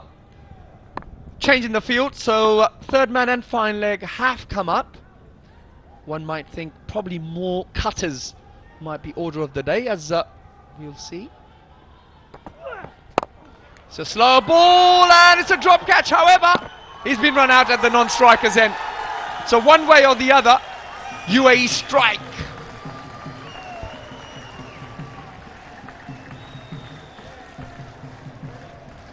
That's the end of Ayan, as he has really tried to get the score rate going.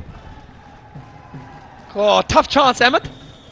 Tough chance, never easy when they come in your follow through.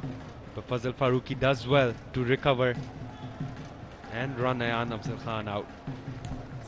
Brilliant cameo by Ayan. 18 of 13 balls. UAE 133 for 5.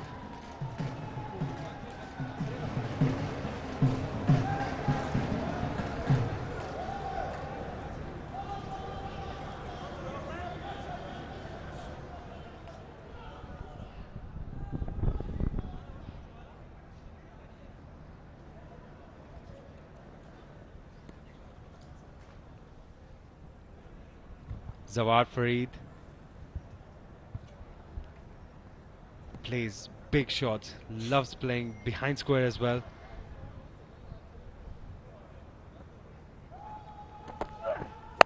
Banged in this time, swatted away into the gap. That's a welcome boundary for the UAE. Well done, Rohan Mustafa. Really taking charge here, Rohan. He certainly has to, Ahmed, because he is the man with the experience. Just 4 deliveries to go after this. It was definitely a welcome boundary for UAE cricket. Rohan Mustafa using his experience, knowing Fazal Farooqi is going to be bowling a lot of cutters now with the kind of field he has set. Nicely weighted on it, and as we've been talking about the big pockets at this venue, just used it to perfection. Again, banged in this time, but unlucky, swatted it straight back to the bowler. Fazal Farooqi, I don't think he's too happy about the execution of that delivery. However, I think he got away with it there. Having a quick chat with the skipper, Rashid Khan. So 4 more deliveries left in this innings. Rohan Mustafa having a good look around. What does Fazal Farooqi have up his sleeve? Another change in the field. Mid-off comes up. Point goes back. Is it going to be a wide Yorker? Or he'll continue bowling into the surface. Cutters.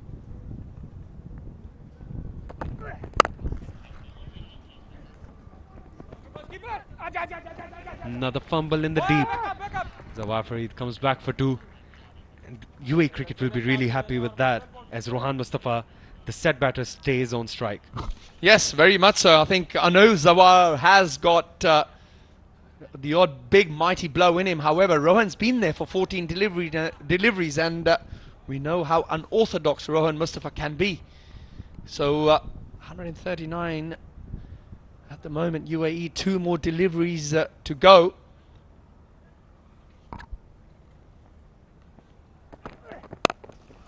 It's a full toss as he swats it into the leg side, but it's only gonna be the single, which means Farid is on strike, much to the disappointment of Rohan Mustafa. So we got Zawar Saeed to face the last delivery of the UAE innings. Which side do you reckon he's gonna go, Ahmed? Zawar Farid might look to scoop that one, as Fazal Farooqi has bowled 2 consecutive Yorkers, or attempted to bowl 2 consecutive Yorkers. I wouldn't be surprised if Zawar Farid goes on his knees and tries to access the short third and short fine area.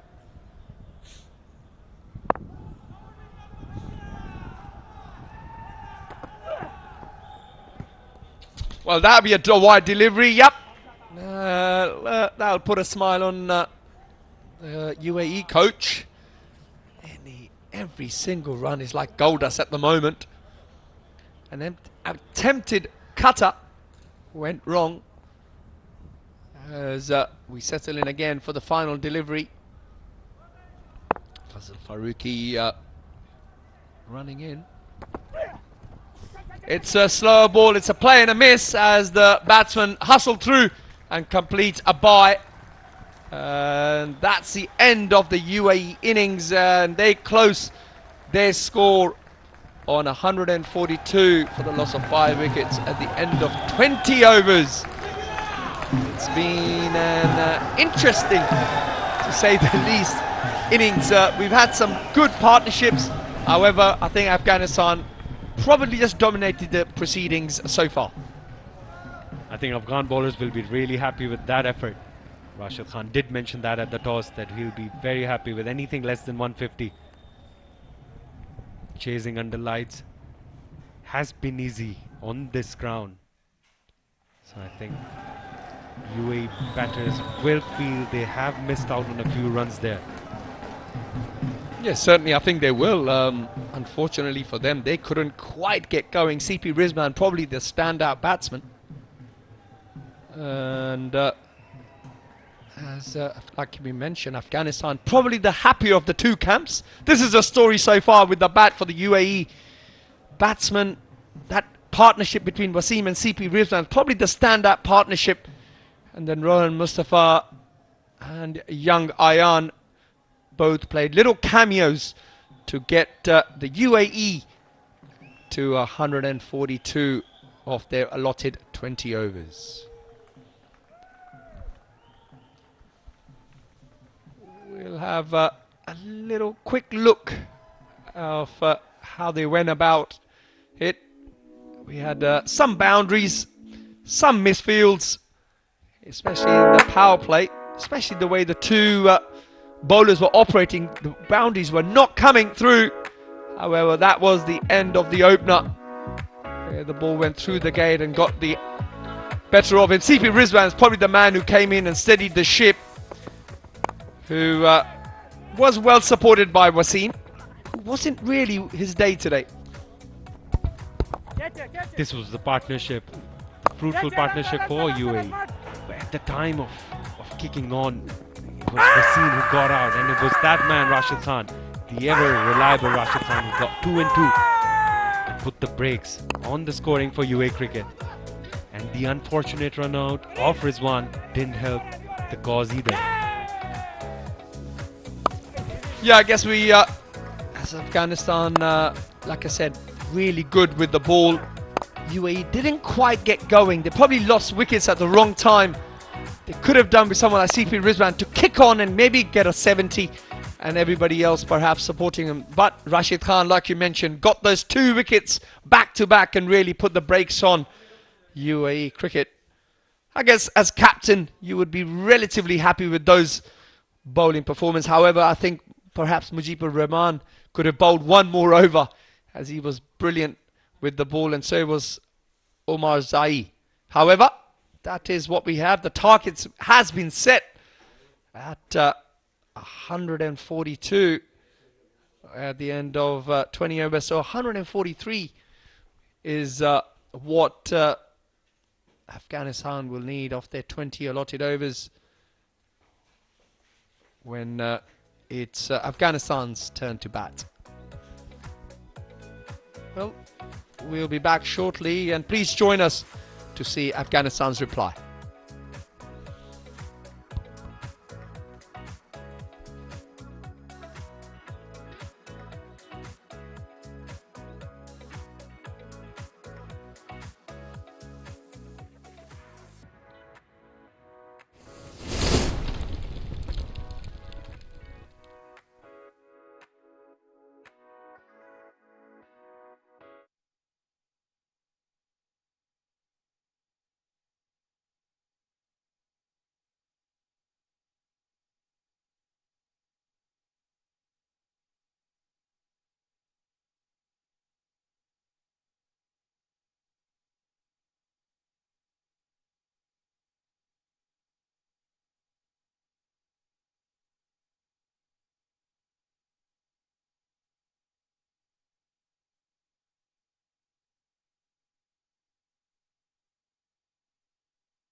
Well, the writing is on the wall here for Afghanistan. They need 143 runs. It's the first of the three T20 internationals. We're coming to you live from the Zayed Cricket Stadium. UAE batting first, got to 142. It was a brilliant bowling effort here by Afghanistan. And it all now rests with the batters when they come out to bat in pursuit of this target of 143. That's how it all panned out for UAE. Put into bat. Mohammad Wasim took his time to get to 33. Almost a run a ball. Rithya Arvind looked very good for his 17 before he was castled by Azmatullah. Rizwan, 48 of 41, played the captain's innings, and then Rohan Mustafa and Ayan got some impetus towards the end, taking them to 142 for 5 in their 20 overs. Another brilliant bowling effort. Rashid Khan, 2 for 34, two wickets in 1 over, was on a hat-trick as well. And Omar Zai, 1 for 16. He got the first wicket as well for the side. They kept things tied, an economy of well under 7 for most of them, only 2 going over 8. And this means that it's over to the Afghanistan batters, and this man, you can never keep him out of action. Hazratullah Zazai, what a game changer. He can be up front. Look at that strike rate of 136. He'll be fancying that power play as well. 350s for him and a best of 162. These are massive numbers for a batter. And complimenting him at the other end, another very fine batter, explosive batter in the middle. Only 21 years of age. A strike rate of 138, a best of 87. And watch out for him. It's going to be explosion from ball number 1 if they get going. Just the right time to introduce and welcome my co-commentator Faizan Khan as well. Good evening, Faizan. Thank you so very much, Mikhail. Yeah, it seemingly is going to be a brilliant game of cricket here, as Mohammad Junaid, the man in form in the DP World ILT20, is coming in to bowl the first over. He's picked up 33 wickets in the 29 games that he has played. 29th today, actually, the game that he's playing. Zazai on strike, first ball on the way. Here we go. Immediately, just to try extracting some pace and bounce from that. Too close to cut here for Zazai, but the key will be here is to keep Afghanistan quiet in the first 6 overs. It's not an intimidating target, Faizan, but it's a respectable one. But you've got to start off well as a bowling unit. Absolutely. And one more thing that you need to keep in your notice and in your thoughts is the dew factor. We saw that they were trying to dry up the ground while there was an innings break. So the dew is going to play a very, very important role, as it does usually in the UAE in this part of the year. Cuts it away towards third. Afghanistan off the mark with a single. And so is Zazai in pursuit of 143. They knock the first run. And again, talking about the dew, you know, the wicket is going to ease out. The ball is going to come onto the bat. So I think they're about 10 to 15 runs short here, the UAE batters. And it's because of that particular over coming in from Rashid Khan, where he picked up 2 in 2 and was on a hat-trick at that time. The man in question on his screen right now. And I wonder why is he biting his nails? He should be sitting relaxed. His team is in the driver's seat. Maybe that is how he relaxes. That's much better. We caught you on camera there, biting your nails, Rashid. You can wear a smile. Absolute gold, this guy, Rashid Khan. Whenever he comes in, something or the other happens. And I'm really surprised today that he's the most expensive bowler in the bowling lineup for Afghanistan. That looks a very relaxed dugout as well. Just 2 wickets for him.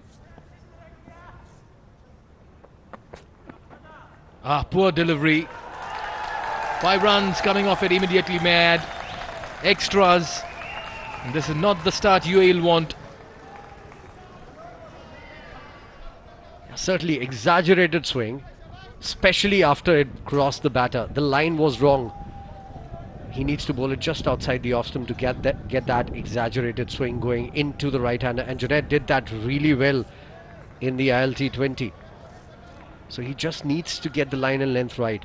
Once he does that, he's a very difficult bowler to get away. Movement, encouraging signs if you're a fast bowler. Can he get it on target? Much better this time. Got to keep it in the line. Absolutely, good comeback. This is where you need to bowl, just outside the off stump, out in that corridor of uncertainty where the batsman is not sure whether to come on the front foot or to go on to the back foot. And these Afghan batters, they love to play onto the back foot. And just going by the field that's being set, you have a deep square leg, you have a mid-wicket, mid-on, which means predominantly he'll be coming into the right-handed batter. 3 on the off inside the circle. Gives the charge, looks to go big. Takes a quick single towards mid-on. Gurbaz off the mark as well. Also, him and Gurbaz were playing in the same team in the DP World T20, the Sharjah Warriors. So they must have faced each other in the nets a lot of times. A number of times. And Junaid was one of the top 5 batters. It was a relatively quiet DP World T20 for Gurbaz. You know, he just couldn't get going. A couple of scores in the 20s, quick fire 20s, but that's about it. So Gurbaz needs to make a mark in this game as well. He's been, if I may add, a little out of touch.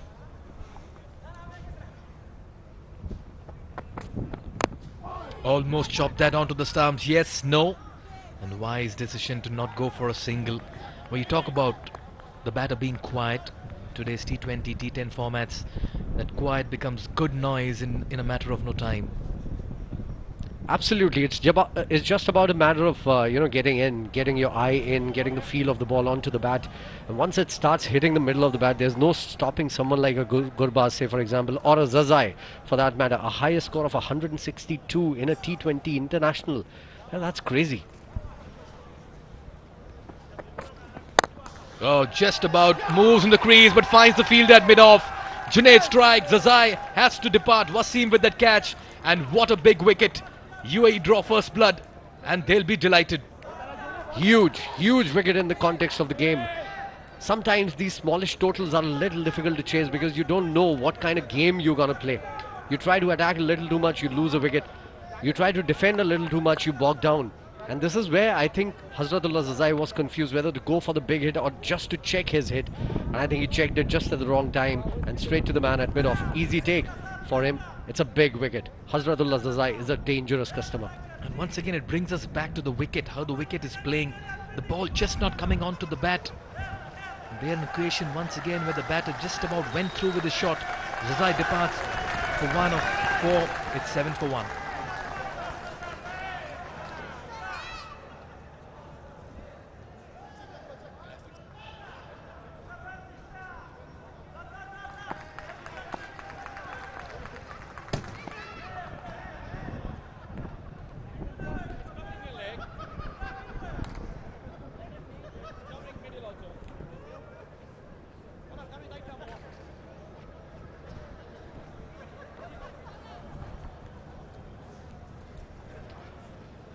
So 1 over gone. It's 7 for 1.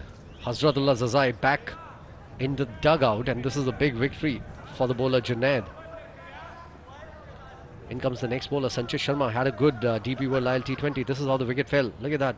Moving away, playing away from the body, not timing it well. Couldn't get the elevation right. Everything wrong about that shot. Yeah, just felt it got the toe end of the bat as well. Made some room, didn't quite get to the pitch of the ball. Tried to improvise and play over mid-off. Sanchit Mohan. Can he make it 2 in 2 for UAE in the second over? Gurbaz does not like to be dominated by bowlers in the middle. This is going to be a good contest. Watchfully played towards backward of point for another single. A very good bowler, Sanchit Mohan Sharma. Pulls well within himself. Has an action which looks a little like Bhuvneshwar Kumar. And you know, one of his interviews, he was talking about that also. That he looks at Bhuvneshwar Kumar and he wants to model his action on him.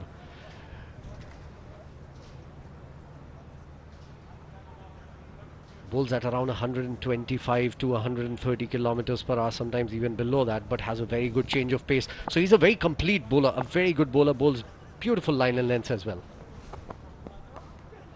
Just checks his shot.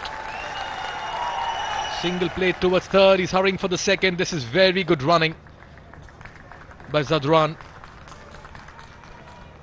And in the process, just the right time to go by the sidelines. Shoaib Ahmed with Naveen ul Haq from Afghanistan. Thank you, gentlemen. Well, I've got with me Afghanistan fast bowling sensation, Naveen ul Haq. Naveen, welcome. Tell us a little bit about your experience playing here in the UAE. How do you like it? You've played a lot. And give us your reading about how it is when you come here to this part of the world. Well, obviously, yeah, it's a great venue to be here, playing here, home games, and from past few years we have been here practicing quite a lot. So, yeah, quite a nice venue if you talk about Abu Dhabi or even Sharjah, Dubai. So, yeah, it's always great to be playing here. Playing against UAE, You've not played a lot of T20 cricket against them, but they look to be like a promising side. Well, yeah, to be true, they are very good side. Recently, they were playing ILT20 also, so they are a good side, good competitive side. So we can't take any team easy. We have to be on our feet. Yes, so looking at this wicket, what do you make of the wicket? Because initially we thought the ball will do a bit, and it was looking as if it's a dual pace wicket. What is your reading of the pitch here? To be honest, it wasn't swinging that much. It was swinging during the ILT20, but it wasn't doing anything now. Maybe the pitch was a factor, or even the ball was a factor, because the balls are changed from the ILT20. But yeah, it was a bit of a tricky wicket. Some ball were skidding on and some were sticking up. What do you think about the score? 142, 143. You think you can get that total, or you think it's a pass score? I think we have restricted them quite well. It's a chaseable target. We have to just build a partnership and don't lose wickets in a bundle. Well, a good-looking shot there for 4 runs. I think that will definitely give some confidence to the batters. How important is the first 6 overs, Naveen? Especially as a bowler, I know there is a different challenge with the field restrictions in place. How do you plan those first 6 overs when you're bowling with a new ball?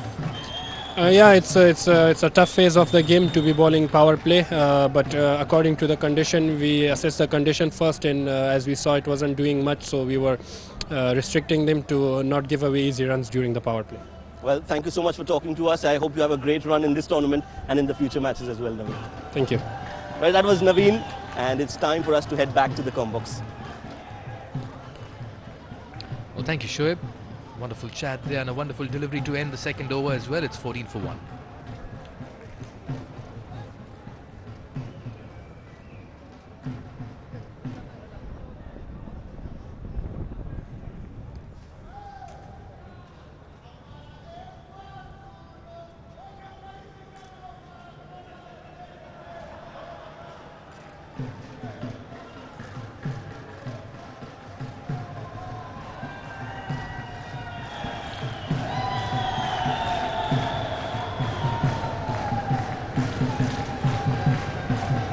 So 2 overs gone, it's 14 for 1. That is the score right now, chasing 143, which, as Naveen pointed out, might not be easy. Beautiful delivery from Junaid into his second over. Good start to him.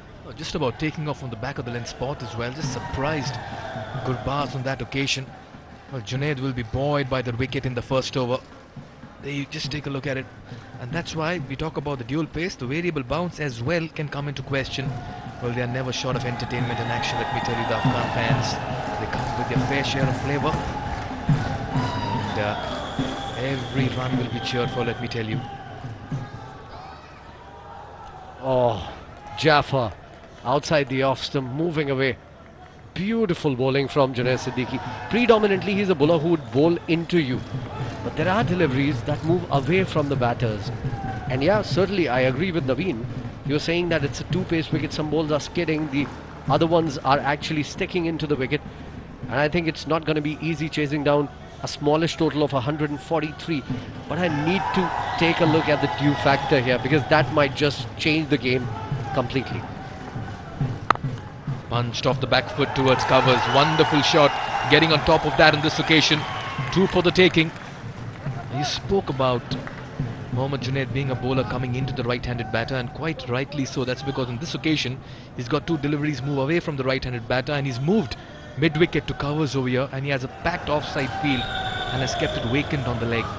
Just goes to show that he's changing his tactics, because he's just about bringing another dimension into his repertoire. And that is what happens when you get to play with big players, big tournaments. T20, I think, is a boon for the UAE cricket. Gives the charge. Oh, he's drilled it over the cow corner region. What a shot. Just about breaks the shackles. That's Gurbaz for you. Crazy, crazy Gurbaz hit. Dancing down. Taking it from the middle of the bat. Hitting it in the crowd. Beautiful shot. This is what he's known for.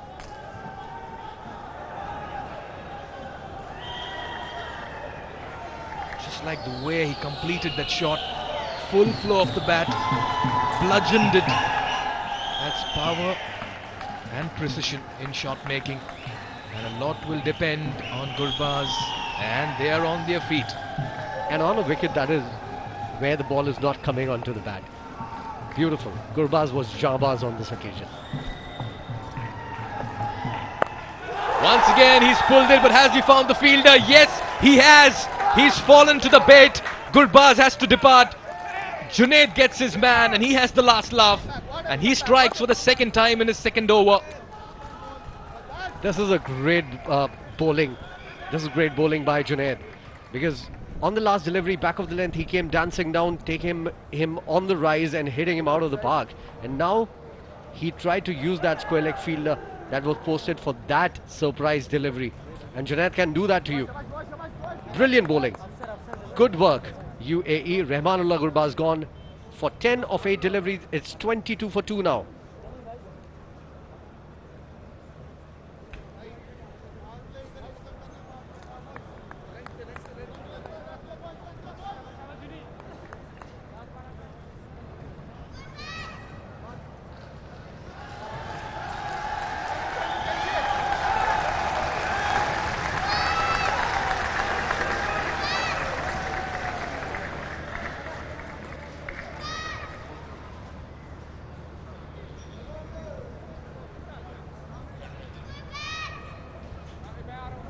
Afghanistan in deep trouble at the moment in pursuit of 143. They've lost 2 wickets in the first 3 overs. And I'll tell you what, it's been a series of events. Afsar Khan Zazai makes his way to the middle. He had the chance to better that personal best of 24. A strike rate that does not exude confidence, but the captain showing faith and giving him an opportunity to bail his team out of trouble. But what a performance so far with the ball by UAE. Absolutely amazing. Great work by Junaid, coming in, bowling that surprise shot delivery and getting the batter to hit it down the throat of the square leg fielder.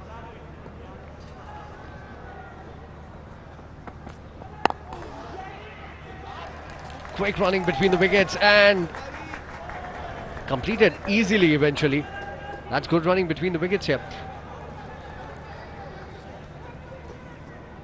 It's 3 overs gone, 23 for 2. That is the score right now.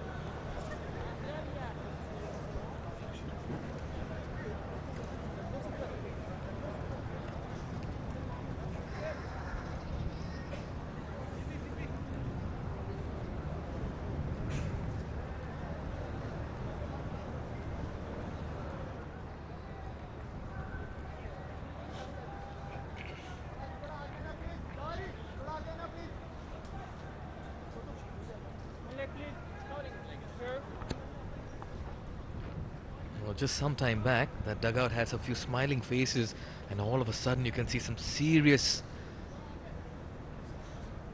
concern on the faces of all the players in Afghanistan. They've lost 2 big wickets. Zazai and Gurbaz back in the dugout. Sanchit to continue. Oh, that was very close to the off stump. They all know it. And Faizan just coming back to UAE's approach in the first 10 overs. And now when you look at that kind of an innings in hindsight, they read conditions well, kept wickets for the end, and that's when they decided to accelerate. Absolutely. I think we were thinking that they're going at 5.5 runs and over till the halfway mark. That's not enough.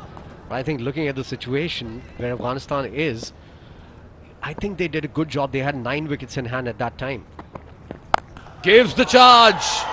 Oh, he's picked it up. Has he got the distance on it? Yes, just about manages to clear the ropes. And that's what Afsar is going to do. He'll not hold himself back. Well, at a point when Afsar came out to bat with a strike rate of 73, I thought Rashida sent him up the order to just stabilize the innings.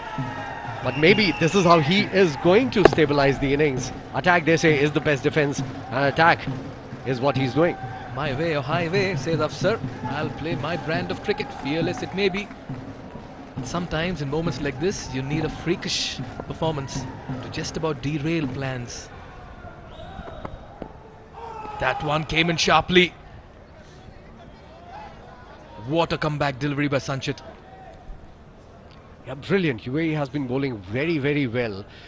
I was with Robin Singh some time back, and we were talking about that fact that how, you know, the IL T20 has impacted the players in the UAE. So he said the same thing, the confidence the boys got from that big league is something that they are taking into this game and into the series, and it is already showing in the first 4 overs.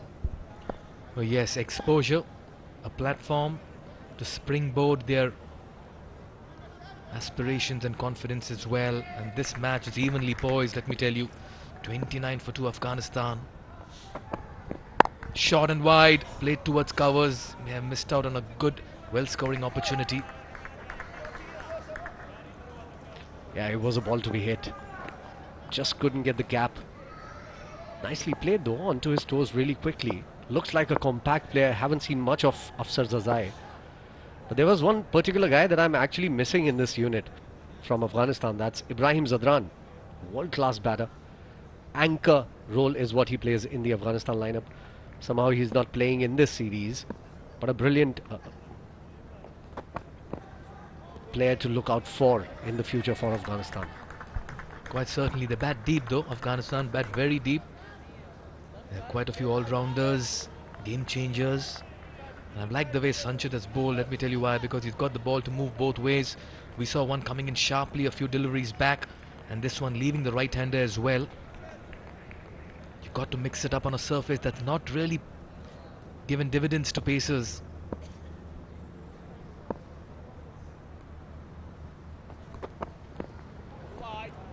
Oh, that's a poor delivery. Way outside the off-stump. Wide call by the umpire. Single added to the total here. I've seen Sanchit Mohan Sharma up close. He was playing for the Gulf Giants in the T20. He took 7-8 wickets in the 10-11 games that he played for his franchise. And he was very, very good in the difficult phases of the game. He was brought in to bowl in the difficult phases. And he did really well for his side. And that is why he ended up playing most of the games for his franchise. And I think that is the kind of experience that's going to give you motivation and boost your morale.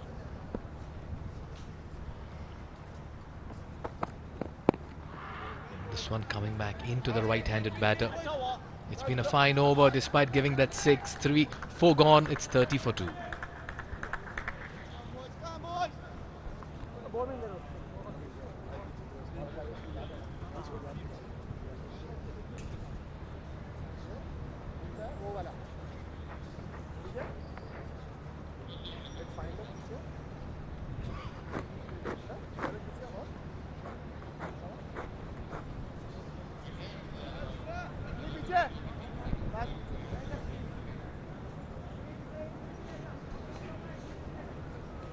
Change in the bowling. Zahoor Khan comes into bowl from the commentary box end. Another brilliant bowler, very experienced. Bowls those difficult lines and lengths. Reminds me a little of a gentleman called Jasprit Bumrah, with the kind of action that he is. Unconventional and bowls beautiful, wonderful Yorkers. Was very good for my Emirates, playing under Kieron Pollard. Oh yes, and what I like about the captaincy as well is that he has a slip in place. UAE wants to attack, they want another wicket as well, and just as I say that, slip has been moved. All right, has been moved to short cover. Very different kind of commentators curse here. Right, and as far as it pays dividends, so be it. 4 on the off inside the circle here for Zahoor. Nicely fielded at backward point, good effort that. Rohan Mustafa there, brilliant fielder for the UAE. Was very good in the Abu Dhabi T10 League. He was very, very good in the DP World T20 as well in the field. Fielding in difficult positions again. Took some good catches, some brilliant saves, 1 run out. That was great. And look at that. It was a certain 4 here. Saved 4 runs for his side. And to have your senior most player, a veteran in the side, fielding at backward point says so much about his athleticism and agility in the middle. And the dependability factor as well he brings inside the 30-yard circle. Sharp. Nicely bowled by Zahoor, just moving away a little bit. Nicely played eventually with soft hands to the third man for a single here. It's 31 for 2 after 4.2. This is a very good start for the UAE. We are into the 5th over already and they're going at about 6 runs and over with 2 wickets down. Hands down, great start. Oh yes, and UAE should believe that they're in with a very strong chance of going 1 up in the series after the first 5 overs. They've taken out 2 very, very big batters, and if they can just quickly sneak in 2 more wickets, they'll have their nose ahead.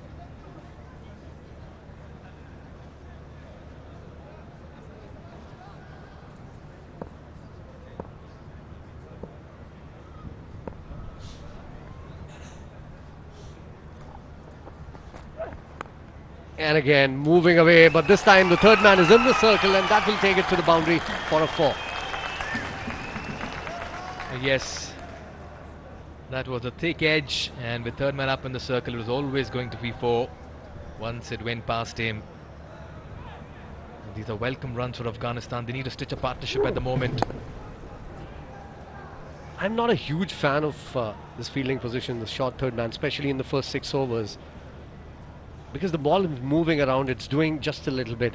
And if edges like that goes to the boundary like that, it's going to be easy pickings for Afghanistan. So you need to make sure that you protect the right areas. And now I think they are doing the right thing, putting the third man back. Well done.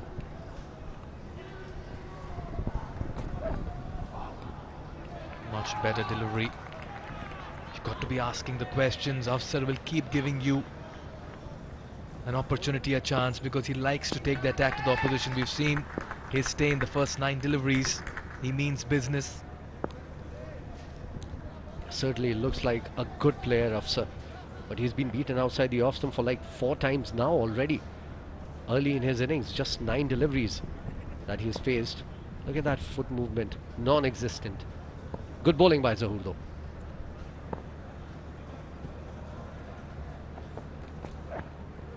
This time watchfully leaves it, allows it to go.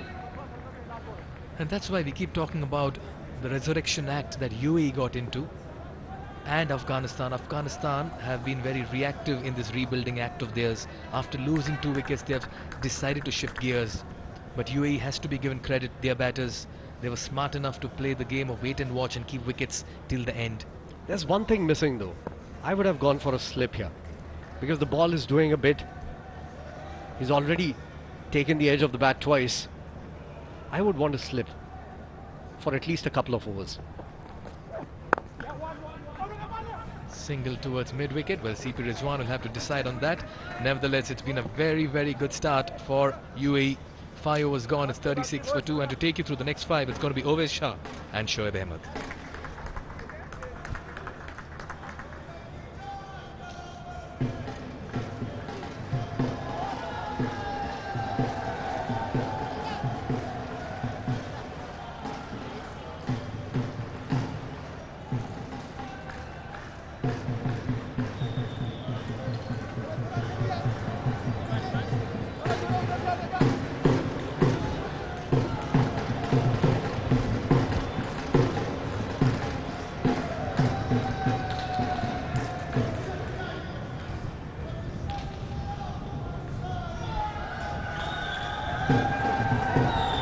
Well, the ball has really dominated the proceedings here. Certainly helped with the green covering of grass, a little bit of tinge of moisture, and the seamers have been on song. Got yet another seamer who is marking his run about, Mohammad Jawadullah. He's going to be bowling up here against Afsar and Zadran. 36 for the loss of 2 wickets. It's nicely poised, Shoaib. Welcome. Well, thank you, Ovais. Oh yes, first ball, international debut for Jawadullah.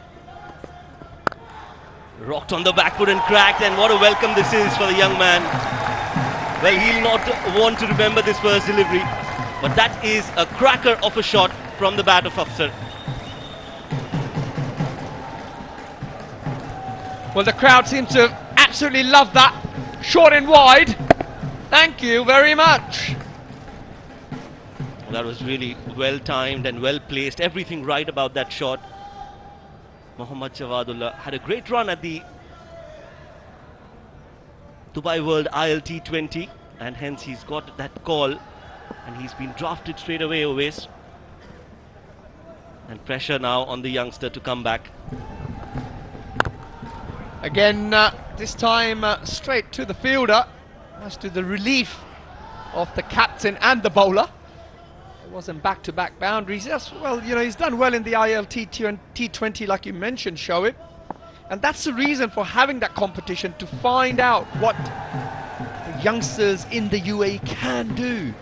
And can they soak up the pressure? Can they make the step up to international cricket? And it's really good to see that young Jawadullah has been recognised. Into the offside. Looks like he's just settling in now into a rhythm. Look, one might imagine he would be nervous. This is his first game, debut game against a very strong Afghanistan team. Oh yes, absolutely. I think this is a baptism by fire for Mohammad Jawadullah. And what I feel is that I've seen him bowl in the domestic circuit, and he's got that hard ball. It doesn't look to be like a very fast bowler, but he's got some serious pace. And once he gets that rhythm, he is very difficult to score runs off. So it's important that he calms himself down and tries to bowl his best stock delivery. This time, a little bit of protection on the offside. Yeah, I think you're right. I think he's a kind of bowler who just needs to settle in on a length. There is enough help in this pitch for the seamers. If you just run up and put it in a good area, the ball does tend to nibble. If he can get some dot balls going, perhaps the captain could even give him a slip and encourage him to get the drive going from the batsman, which might just entice the edge and get UAE a wicket.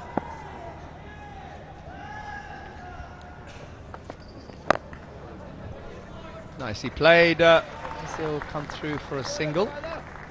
Anyone else, Shoaib? You've obviously followed the T20 very closely. Anyone else you thought might get the nod? Well, there are quite a few players who've already made the cut for UAE. Ritya Arvind, Mohammad Wasim, we all know, had a great run at the tournament. Sanchit Sharma did bowl really well. Ayhan Khan, the left arm spinner, who had a different role to play with the bat. Didn't bowl a lot, but he is one of the best left arm spinners in the UAE. We might see him bowl later in the innings today. Short ball pulled, and that's been played with a lot of conviction. That will clear the fence with a lot of ease and grace. 6 runs for Afsar. He's looking good. He's looking dangerous. Yes, a great shot as with that 6, the score moves on to Afghanistan, 48 for 2.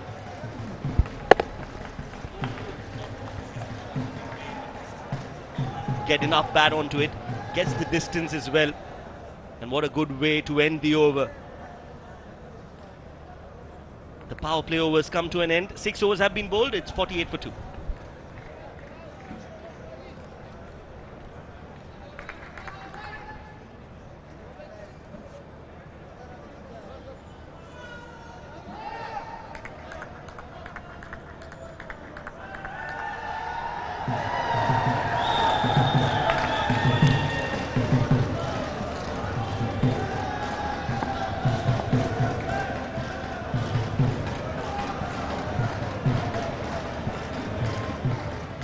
Well, there it is, the signal, the end of the power play. Been an eventful 6 overs for the Afghanistan batting team. They've mustered 48 runs. Again, probably the happier of the two camps at the moment. They're on target to chase down 143. Wow, beautiful bowling. Love to see a slip in, wouldn't you, Shoaib? Oh, absolutely. The length that he's bowling, I think he deserves a slip. And some movement off the deck as well. So that is very encouraging for somebody like Zahoor, who's in great form. I think he's bowling and hitting the right areas. Look at that delivery, just outside off. And as you rightly pointed out, always, he's got some movement off the deck. Yeah, I just think the captain might have missed a trick there, because you see, if Afghanistan bat right the way through, they're going to probably cruise this total. The only way to put pressure on the opposition is try and pick up wickets. Why not have 1 or 2 slips in to maybe entice the edge? Well, there you go. Like we're talking about up here. Zahoor strikes, and wonderful catch there by the wicketkeeper, as Afghanistan have been reduced to 48 now for the loss of 3 wickets. Well, they know how important this wicket is. Important breakthrough just at the right time. And you can bank on the experience of Zahoor Khan. What a great length to bowl to somebody who's just not settled. Look at that, getting that edge, no foot anywhere close to that ball, a nothing shot really, and a very good catch indeed by Ritya Arvind. So wicket number 3 down for Afghanistan, a spot of bother. Ibrahim Zadran out for 8 of 10 as Afghanistan are now at 48 for 3.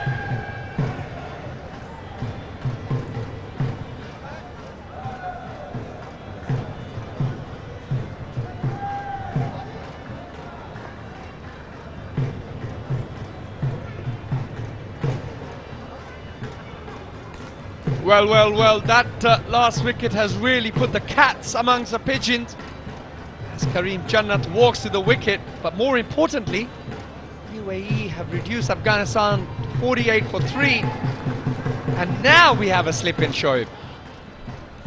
Well, this is a little reactive from Rizwan CP, but better late than never. For the new batter, it's always good to have a slip. Zahoor bowling in the right channel, and he's off the mark with that single, Karim. Yes, he is. Still would like to see a bit more pressure on the batsman. That's too easy, that single. He's just come in, it's his first ball. Why not try and squeeze him? No easy singles, that was just too easy, as the batsman just dinked it into the offside and got through and got off the mark. These are the little things which I think associate cricket really needs to tighten up. There is no way if you're playing a Pakistan or an Australia they would let you off the market. There is no way. I couldn't agree more, always. That is such a fine and very interesting point that you've put out, and that only will come with experience. Rizwan CP, he's a new captain. He's been given the reins not more than a year, in fact.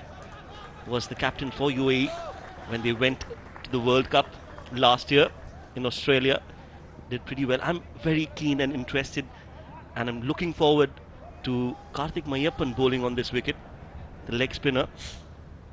And I feel they definitely have something for the spinners on this wicket. Yeah, for sure. I was pretty impressed with Mayappan at the Asia Cup in Oman. He bowled beautifully. I was really impressed to see that UAE cricket have discovered this wonderful leg spinner who can definitely be a real attacking option in T20 cricket. As Zahoor comes into Jannat. Oh, this looks a bit close. It's a loud appeal. Umpire's not interested. This is the time I really feel that UAE really need to put a lot of pressure on the Afghanistani batsman. For some reason there isn't a slip-in now. This was Jannat's second ball. And we don't have a slip-in. So I just feel the captain is just missing a trick or two. Gotta keep the pressure on these Afghanistani boys. Oh yes, they wouldn't want to give away those easy singles, and now it's time for these two batters, especially Afsar, to try and take the game deep. Karim will have to play the role of the second fiddle in that partnership. Or at one stage that young man might have dived across. Let's see if he could have influenced a run out. However, that's the end of 7 overs. Afghanistan move on to 51 for 3.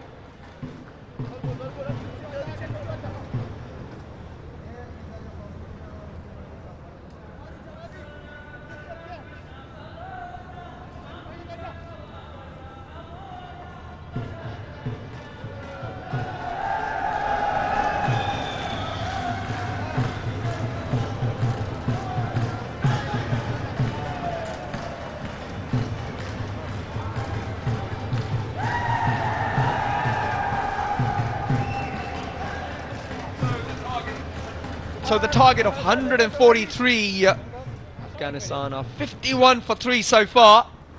As we've got a little bit of spin into the attack. Well, we won't be seeing Karthik Mayappan bowl today. I just realized that he's not in the playing 11.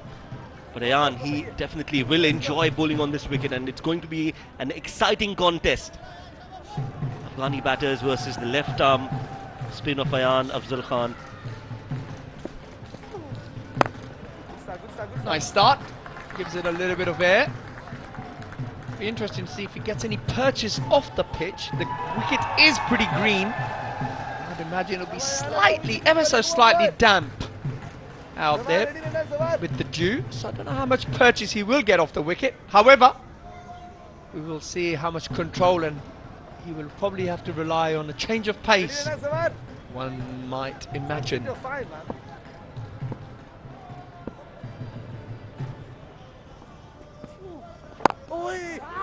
Well, so far he's been on the money.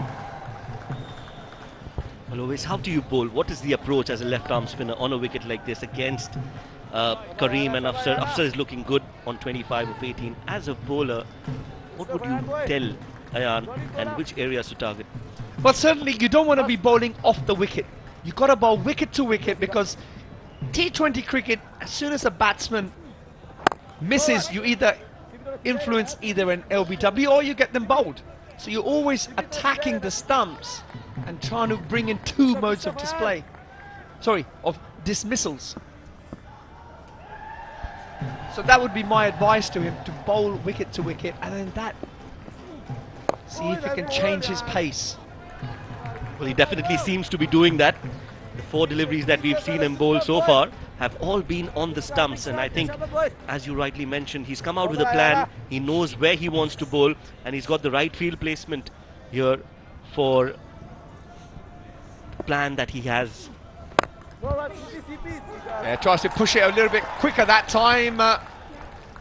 Been nicely hit into the offside. The batsman will pick up to Jannat as he's trying to get into his stride and opening his shoulders. I think it's important for the Afghanistani batsman not to get too bogged down, which I felt a little bit what UAE did. CP Rizwan, probably the most fluent player today, but the likes of Wasim didn't quite get going today. I felt he got bogged down a bit too much. So it's important for Afghanistan to learn from that. Last ball of this over, which will be a dot ball as the score moves on to 55 for 3 at the end of 8 overs.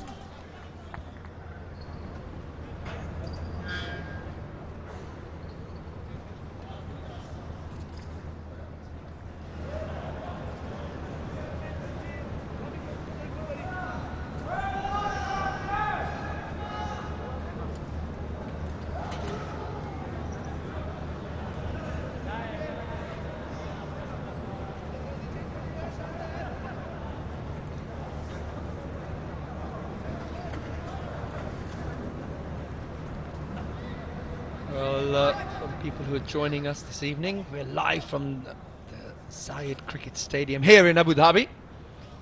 Best of 3 T20 internationals between these two teams, Afghanistan against UAE.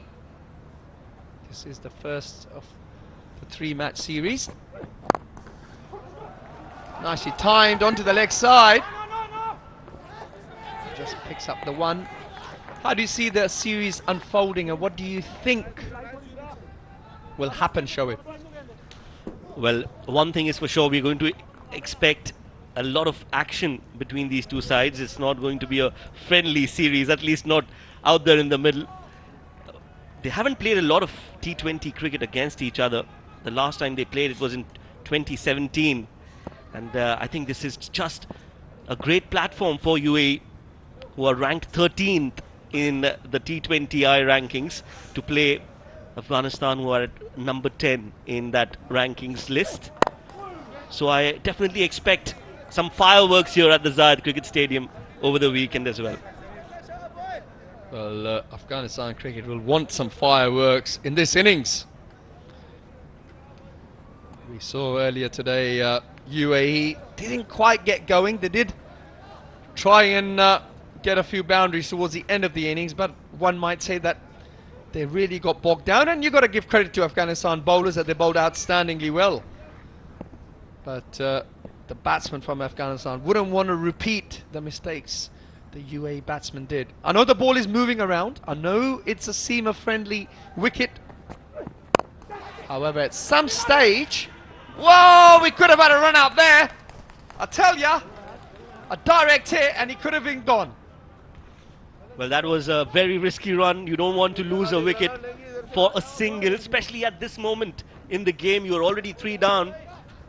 But at the same time, the required run rate is creeping up, 7.48. So signs of desperation between the two batters, and that would have been a goner. A very, very risky run indeed. Zahoor, he's been bowling well. Yeah, it's been very impressive so far, Zahoor. He's been on the money.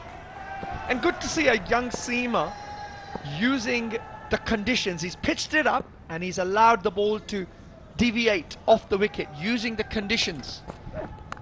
Oh, that's an edge! Would you believe it? What a cruel game cricket is. Dear, oh dear. Well, Zahoor is not happy. But Afghanistan will take that. Afsar will take that. A thick edge. He was beaten on that occasion. No slip in place. Nothing Ritya Arvind could do with that. and that ball just reached and crossed the ropes in no time. So much needed boundary for Afghanistan. That will release a lot of pressure off their batters.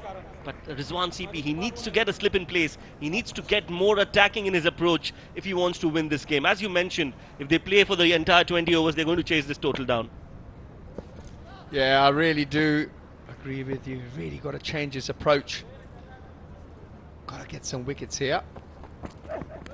Oh, would you believe it? It's another one. 2 in 2. And that could have been again another wicket for young Zohor. Well, it's not a replay, let me tell you that. Let me confirm that it is a similar delivery, similar shot, and a similar result. Edge going towards the slip cordon and then crossing the ropes. Well, this is disheartening for Zohor. And, well, you don't have words to describe what the feeling must be for Zohor, who's bowled exceptionally well so far. But you need to give some respite to Afghanistan. They've got back-to-back boundaries, and that pressure of that run rate has come down to 7, less than 7 now. And strangely enough, still no slip. I do find that extraordinary. Anyway, final delivery of the 9th over. Oh, this time a stifled appeal.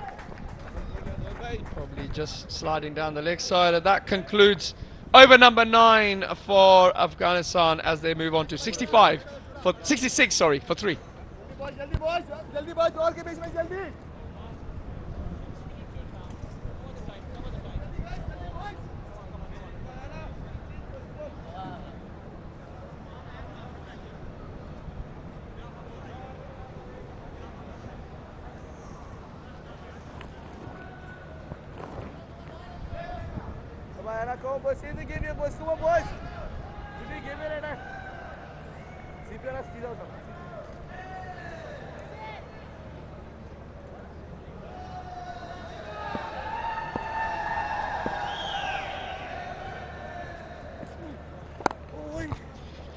Well, the spin carries on here.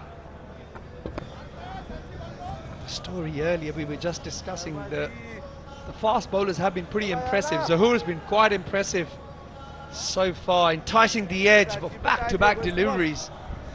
It's a cruel game, T20, isn't it, Shoaib? Oh yes, it is, especially if somebody's bowling so well. It definitely hurts as a bowler when you see that you've beaten the batsman. The ball still crosses the ropes.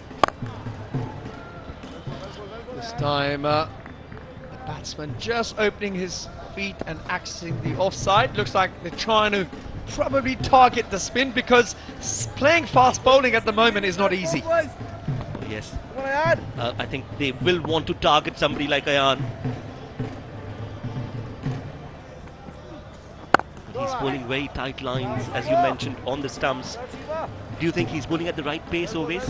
Yes, he is, but also, more importantly, I like this field. I like the fact that they've got an extra cover and a mid-wicket. So what they're saying to the batsman, you've got to take a bit more of a risk if you want to score against him. Just like that, where the batsman now has given himself a little bit of room to try and hit over extra cover. That's what you want as a bowler, for the batsman to take a risk.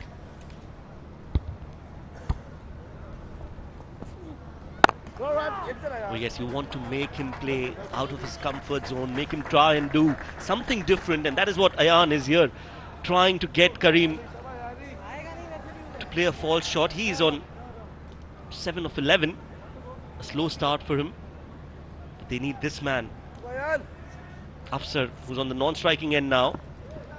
They'll want to make sure that he gets back into the dugout as soon as possible. That's a good shot, but straight to the fielder at long on.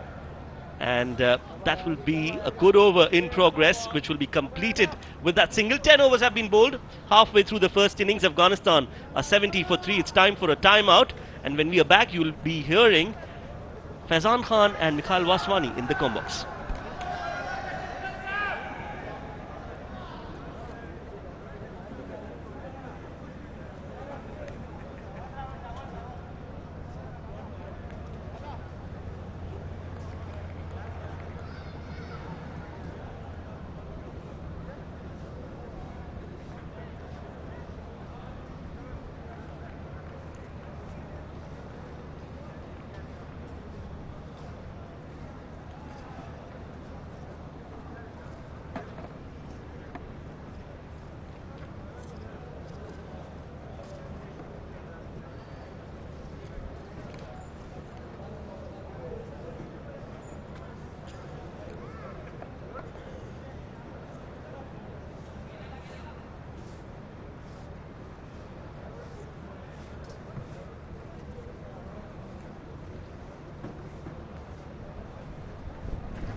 This game very much in the balance at the halfway stage. A gale of breeze as well blowing across the ground. And with the dew factor coming in, it'll be interesting to see how the spinners operate. Remember, the ball will get heavy. Rohan Mustafa, seasoned campaigner, a decent economy.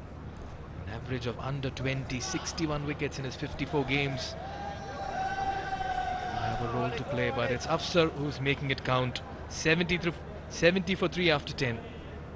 A difficult bowler to get away, Rohan Mustafa. Likes to bowl it quick at this one. Has been played down the ground to Mohammad Wasim. Likes to bowl it quick. Would target the legs, would target the stumps. Will try to bowl a few Yorkers as well. A very good bowler, a very good defensive bowler, if I may add.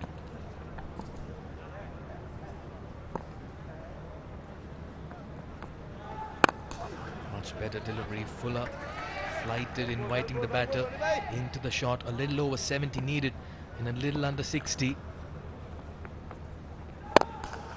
Afghanistan would want to believe if they keep wickets in hand, they're going up. Absolutely, and still quite a lot of batting to come. One gentleman by the name of Najibullah Zadran, devastating batter on his given day, can change the course of the game in a matter of minutes. Oh, he's got stuck underneath this one, but has he found the fielder? Just over him. He was readying himself for a catch. Mustafa thought he had his man. Karim Jannat would have had his heart in the mouth, but in the process they fetch a 6. Basil Hamid, one of the good fielders in the UAE side, tried to go for it. And I think he was very conscious about the boundary as well while jumping up in the air, going for the catch. A dangerous shot, not coming from the middle of the bat as well. Played back to the bowler this time around. A dot ball coming in and some camaraderie showing between the two players from the UAE and the Afghanistan. And again, this is better. This has been picked up and deposited outside the ground for a 6. That's a very poor delivery by Rohan Mustafa. Second 6 of the over, and Afghanistan have just shifted gears. That was a half tracker invited to be hit, and that's been bludgeoned over the cow corner region. And in the past couple of overs, somehow the ball is now coming onto the bat, and this is what I was talking about. The wickets change here in the UAE in the later part of the game because of the dew factor. It's 84 for 3 after 11. That is the score right now. Go boys. In the game even now, fellas. Come on, boys. 1-3 wickets here, guys. Big squeeze, come on. Stay in the game here, fellas. Come on.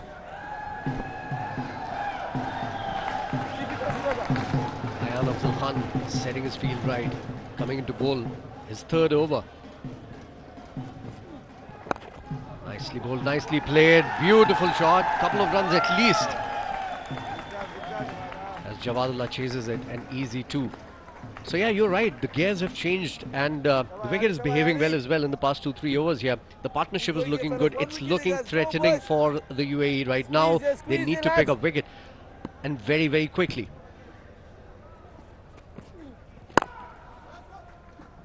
Nicely driven towards long off for a single at the start of this innings.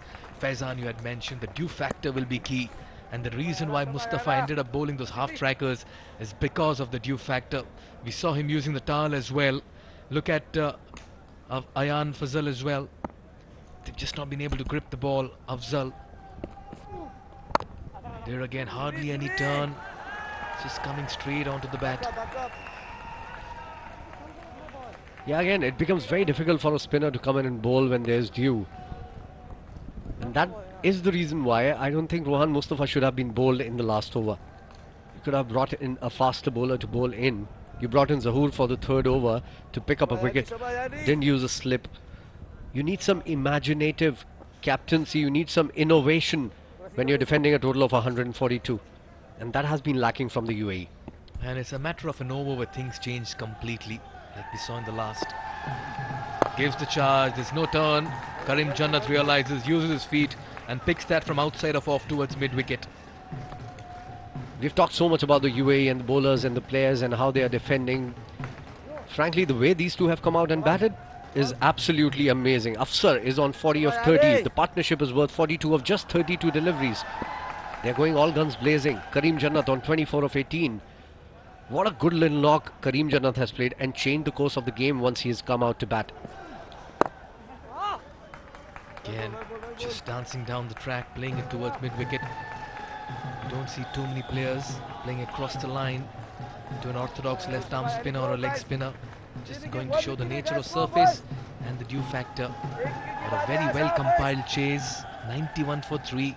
A wonderful partnership of over 40 between these two batters.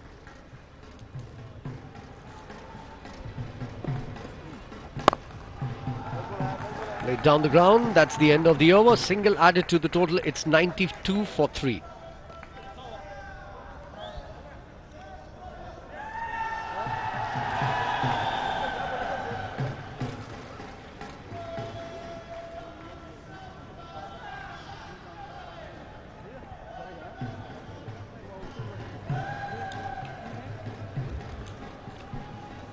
Alright, 92 for 3 after 12. Target of 143. They are looking on course, the Afghanistan unit.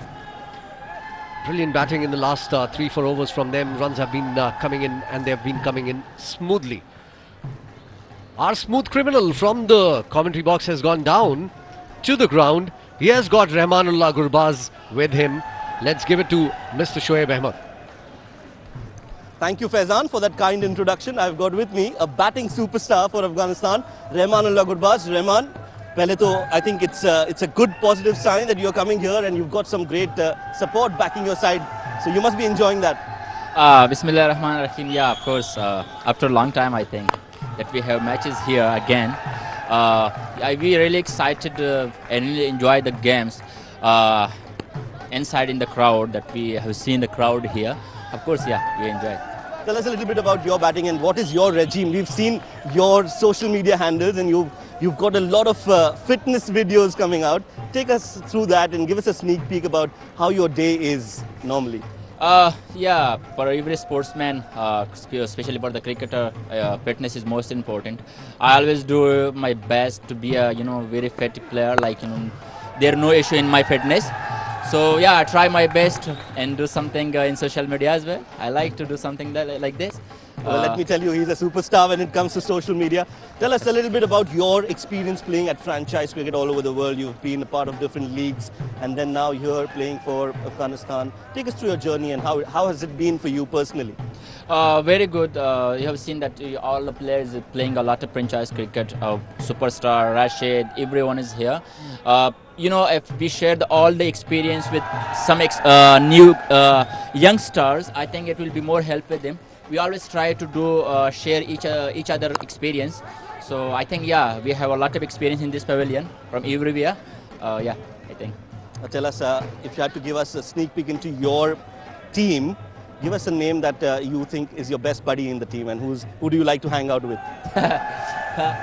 Everyone is like my family member. I don't think that I think someone is so near to me. But I always try to be so good with everyone. Everyone is so good with me as well. I don't think so that there will be some difference in between my teammates.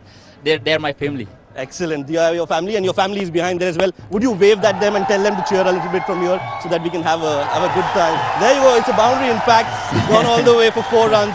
So some important runs coming in for Afghanistan. Just a wave and let's hear it.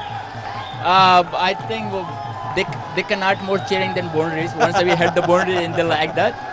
So yeah, just a wave. Just a wave. Let's just wave at them. Yeah. Thank you so much, Rahman, and all the best for your future matches as well. Back to you guys in the com box. Yeah, that was fantastic by Shoaib Ahmed. And notice the crowd making a roar when Gurbaz waved to them. Brilliant guy, brilliant character in the field, great cricketer as well. And Afghanistan are going all guns blazing here. A drop chance in that over, and this is going to cost the UAE. Well, now the equation looks fairly simple here for Afghanistan. A run a ball, 44, 7 wickets in hand, and that's how quickly the momentum has shifted back into favour of the touring side. Not much for the bowlers, particularly at this stage of the game where the dew factor has come in as well. Javadullah continues. Last ball of his over. A very different action. Javadullah left arm fast. Pulled away, not time to perfection. Quick run. That ends the over. 13 overs gone. It's exactly 100 for 3 Afghanistan.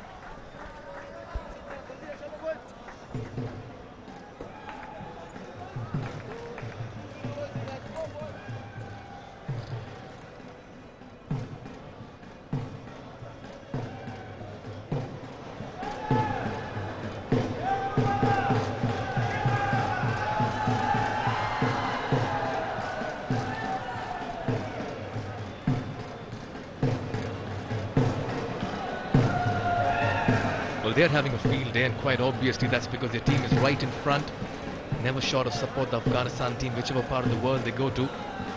They always have a fair share of fans turn out in a frenzy each time the ball is hit around the park. Very colourful people, the Afghan people. And yeah, rightly said, Mikhail. They come down to support their team no matter what kind of game is it, no matter what time the game is happening. And they are all decked up, dressed up with Afghan flags flying high. A lot of makeup as well on them. Brilliant scenes. It's great to see people supporting their team in a different nation altogether. Just like that. Amazing. Absolutely, and in times of adversity, turn to your best bowler. Mohammad Junaid, 2 for 16 for him. Just about missed a chance of taking a good catch in the deep. Oh, again, takes an edge, just goes wide of backward point. They're running the first run fast, they won the second one. They'll complete it, and what an innings it's been by Afsar as well. Absolutely amazing, the way he came out. And we were taking a look at his stats 2 games before, the strike rate of 73. I thought he was sent in as an anchor to this innings because wickets had gone down very, very quickly. Look at that dugout now. That smile is back that Mikhail was mentioning some time back had eluded them. Now it's back, and they're feeling comfortable, they're looking comfortable, and they still have a lot of batting to come. So yeah, Afsar has done really well for his side here. Again, nicely played. He's running the first run fast, they won the second. He's accessing the gaps extremely well.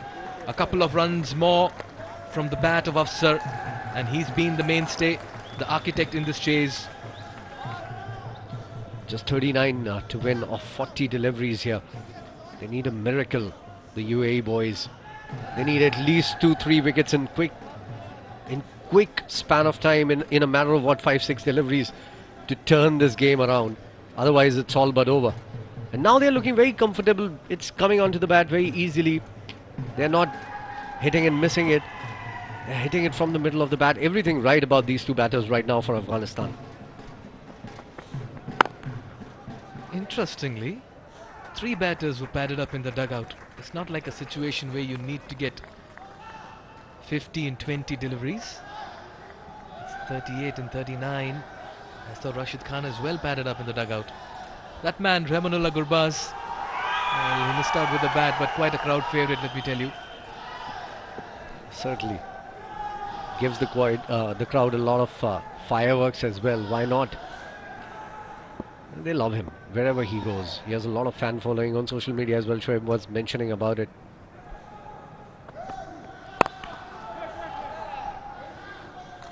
At the moment, it looks like a one-sided contest, simply because Afghanistan have shifted gears beautifully well to transfer the pressure back on the bowling side. And I think UAE will have to take a look at what are the changes that they're going to make in the next games as well. I think a little more attacking approach was lacking from the UAE captain CP Rizwan. He needs to take a look at that. In the meanwhile, a good looking shot. They are going for a 2 here. No, they are not. Deciding against it eventually. I think a good call, good bit of fielding as well coming in from the boundary. So yeah, CP Rizwan needs to introspect as well on where he could have been better in terms of attacking when there were chances going from the slip cordon, and they were not given the slip. The bowlers. There we go. CP Rizwan on your screen right now. So I think those are the things that we need to look at as a team, as a unit, when you're introspecting about the game. Yes, no. A dot ball to end the over, but otherwise it's been a very productive last 5 overs here for Afghanistan. 14 gone, it's 106 for 3.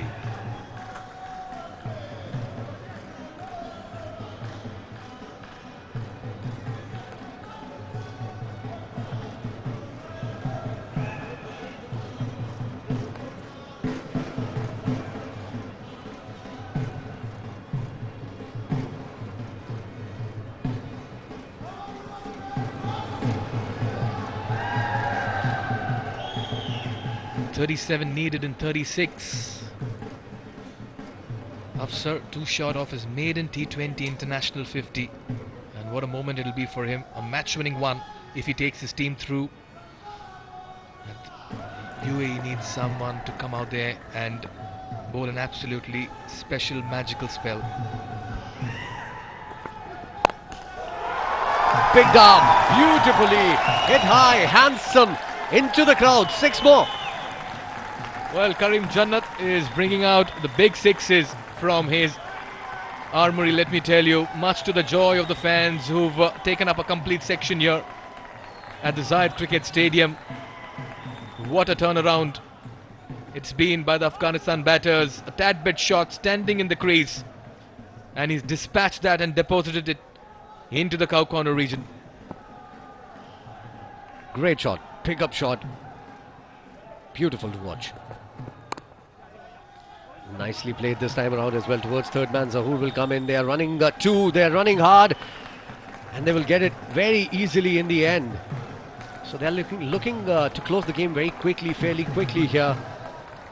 Karim Jannat very quickly on to 40 of just 27 deliveries on a wicket that was doing a bit, on a wicket where the ball was sticking, moving around, jagging. He's come out and played like a different. It's as if a different wicket is what he's batting on right now. Amazing batting from Karim Jannat and from his partner Afsar as well.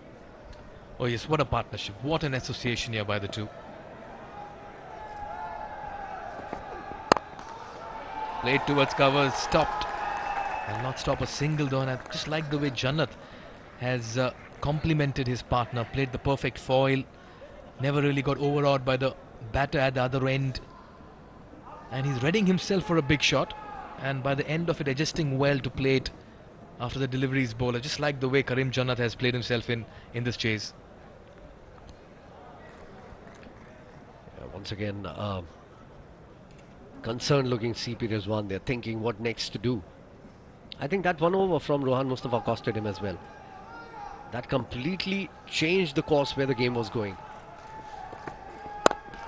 There again, Afsar this time just about clearing that left foot and trying to play it across the line. And this partnership now 67 of 50. Rashid Khan all smiles, and so is the dugout. And another expensive over coming in from the UAE. 9 runs already of this over, just 4 deliveries. 115 for 3, that is the score. 28 more required, 32 balls remaining. It's under a runner ball. 5.25 runs per over required from here on to win this game. It's going only one way, the Afghan way.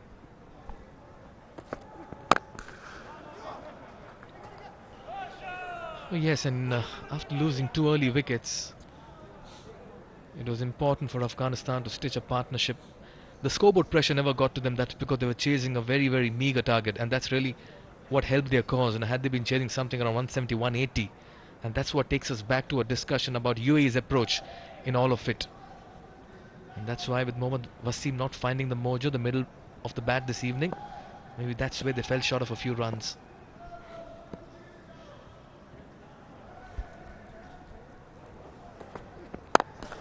Big shot, straight to hand. That's a good catch.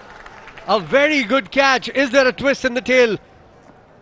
We will get to know, but it's the 4th wicket down here. And I think it's Afsar who has missed out on a 50. 115 for 4 after 15 now. There's going to be a change in the com box as well.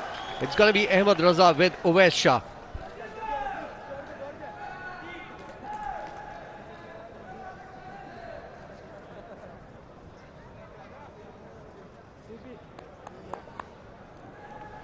Just against the run of play, trying to overhit it.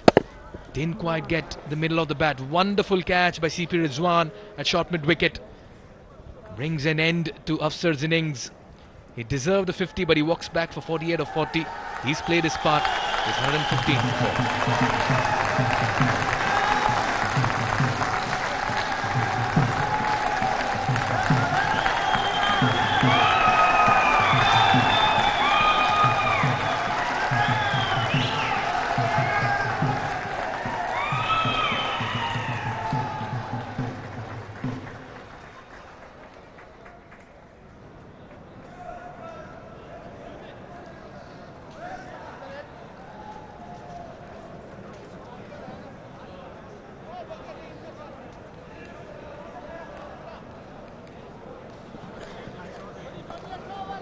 Well, the equation now is 28 runs from 30 balls. That was a big blow. Ahmed Raza joins me in the comms box. Is that a little lifeline thrown to the UAE players, Ahmed? Another wicket here will do. 2 back-to-back wickets. That's not going to help the cause. Short and wide to a set batter. Kareem Jannat is not going to miss out on that. Junaid is not going to be happy with that delivery. Clear concerns in the faces of UAE fielders now. Yeah, rocks back, recognised the fact that it was short and wide. And like you mentioned, he is not going to miss out on that. Kareem really set now, 45 of just 29 delivery, and is really in command here for Afghanistan. All eyes are going to be on him.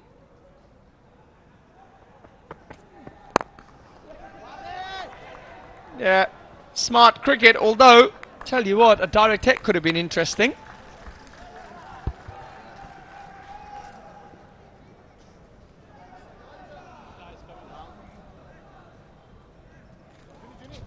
Young man there, played a great innings today. Really changed the course of the game. I think there was one stage where Afghanistan were just plundering along, and he just decided to throw caution into the wind and really change the game and really put it, in my view, well beyond UAE's reach. I know cricket is a funny game, I know that, but Afghanistan really are in the box seat at the moment. As Zadran Najibullah opens his account with a nice shot on the offside. With less than 5 runs per over, UAE bowlers will have to do something different. Bring an extra man in. Keep the new batter on strike. Get a slip in. There was enough happening. That's your main strike bowler bowling. His last over. You definitely want to see a slip in, get an extra man in, put some extra pressure on the batter. Yeah, certainly to the new batter, Najibullah. One feels that if you can pick up 1 or 2 wickets here, like you mentioned earlier, it will really put the pressure back on Afghanistan. Hasn't been easy going for the batsman today. The ball has nipped around right throughout the innings. The bowlers really do feel they're in the game, especially if you're bowling seam up. So it's important to give them as much support as you can. I think CP Rizwan missed a trick earlier on in the game where he could have put a slip in, could have got rid of Assa. But I think they missed a trick there. Anyway. Banged in this time. Quick glance to the square leg umpire. He says that's okay. Ahmed, you've captained UAE cricket before for a long period of time. Put yourself in CP Rizwan's shoes. What are you thinking? Definitely going to attack Najibullah Zadran, who's very new to the crease. Also in T20 cricket, giving a single to a set batter is an art as well. And from a bowler's point of view, you want the set batter off strike, so you bowl a maximum number of balls to the new batter. Now that's an easy single taken by the new batter. If that man is up, the extra man we've been talking about, to add extra pressure, they are into a nothing to lose situation here. Meanwhile, 1, 2, 3 for 4 and the end of the 16th over.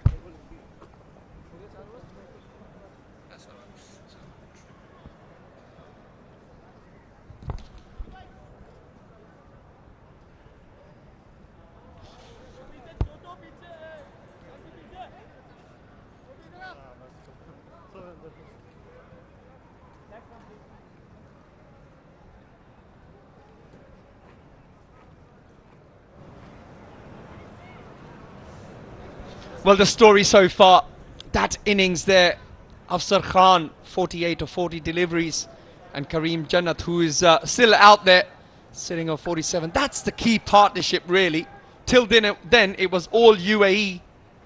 But those two guys have really turned the tide towards Afghanistan. Although we saw Afsar back in the hutch, and now Najibullah is out there. He's a pretty dangerous cricketer himself, Najibullah. Banged in this time. Umpire is happy with that. Signals that's the one short ball for the over.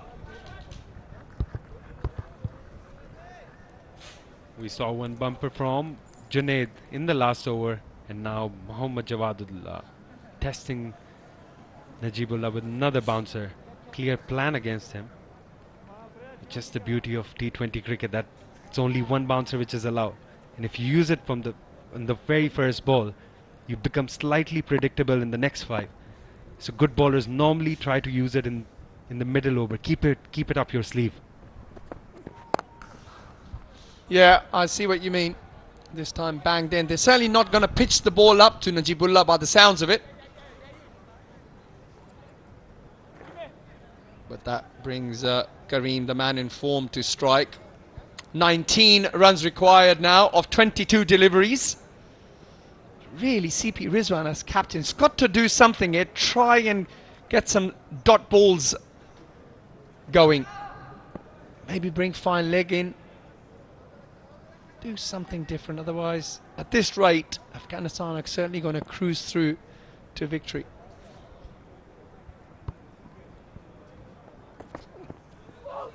Oh, wow. That really was given the kitchen sink by Kareem. Well, he can see the funny side of it. Kareem Jannat threw everything at it. The debutant was looking to pick his second wicket. He is different, isn't he? What have you seen? What have you noticed of him? Wrong-footed, left armer, playing his first game in international cricket. Great day for him. Certainly he is. He's certainly got that, he sort of jumps off the wrong foot, doesn't he? And certainly can sometimes put off the batsman. He's a bit unconventional, I must admit, but after a little while you can get used to it as the batsman hustle back for 2. I think what I would like to see more of him is more variations. I think he's just stuck to a line and length with the odd bouncer, which is good. I'm not saying it's a bad tactic. However, when you come up against an experienced team, they will line you up. And those of you who don't understand what I mean by those that will line you up, it means that the batsman will understand what you consistently bowl and then try and get after you. So you don't want to be predictable in T20 cricket, so you've got to get some more variation in your attack. Bit like that. That was a slower ball, a little bit too full. However, I like the fact that he's prepared to try it. As Kareem moves on to a brilliant 50 runs, much to the delight of the Afghanistani fans. Top innings for Kareem Jannat. Came into a very tricky situation and steadied the ship there with Afsar Zazai. And after the dismissal of Zazai, he's continued and now building on to another partnership. Striking at 147 with a double pace kind of wicket. That's a proper knock. Certainly is, on a pitch where most of the batsmen have struggled. He really has made it look pretty easy. Again, banged in against Najibullah. He'll get through for a single here as the total moves to 128 for 4 at the end of 17 overs.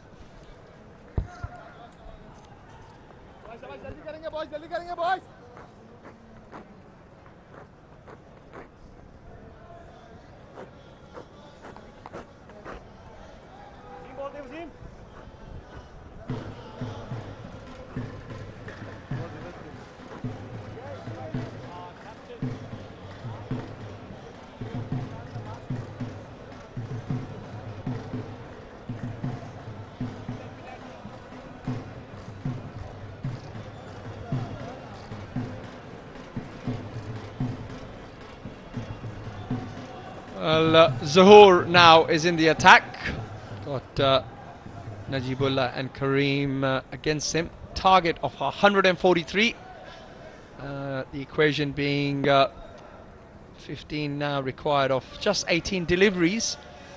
What are you going to do here, Captain CV Rizwan? Well, he's turned to Zahoor. However, there's still no slip.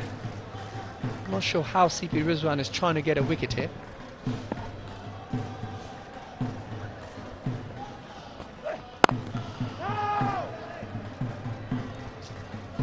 Interesting tactics used today, I felt, by CP Rizwan. We've seen that there's a strong wind that blows from left to right as we look out onto our screen. An interesting thought that CP Rizwan bought the spinner, Rohan Mustafa, which proved pretty costly, perhaps from the wrong end, Ahmed.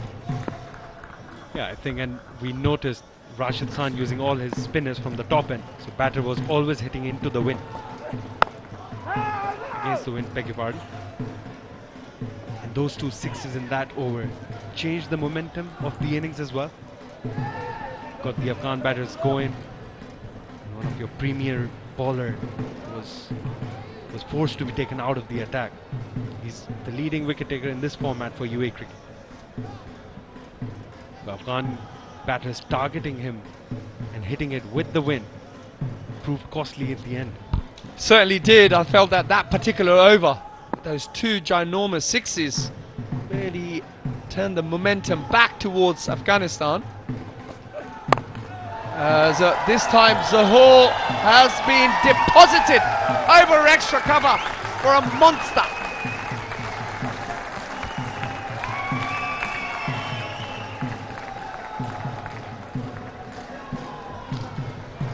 Najibullah Zadran, how often have we seen him do this at the back end of the innings, finishing the innings for Afghanistan. Loves playing this role.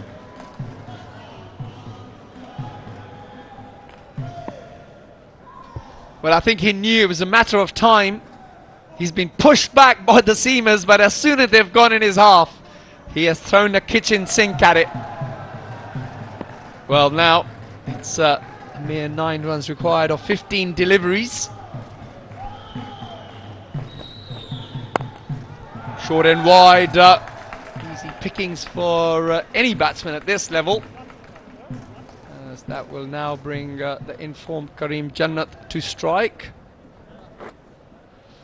Looks like I think it's probably a little bit too late now for UAE. Moving forward, looking forward to Saturday. What changes might we see from the UAE camp? I think the bowlers can take a lot of heart out of this effort, trying to defend a mere total of 142. I think one thing which has been quite evident is not trying to pick wickets with the kind of field sets we've seen today.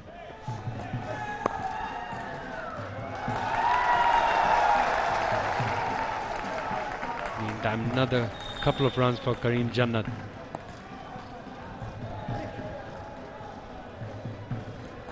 Also, when you're making Zahoor Khan bowl his 3rd over, there is only one reason behind it, and that is to pick wickets. And that is the over we've been talking about. So did our colleagues before us.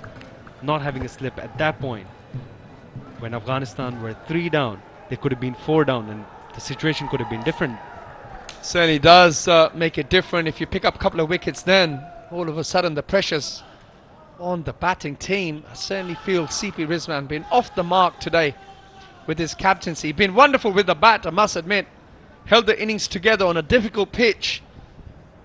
But Just feel his captaincy is a little bit wanting, I'm afraid, as Afghanistan pick up yet another single.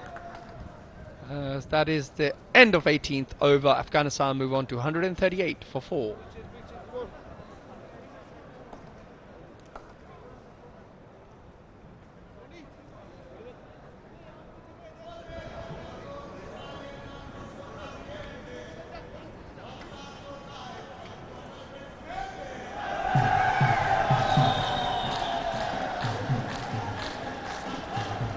So only 5 runs required now of 2 overs which are left in this innings.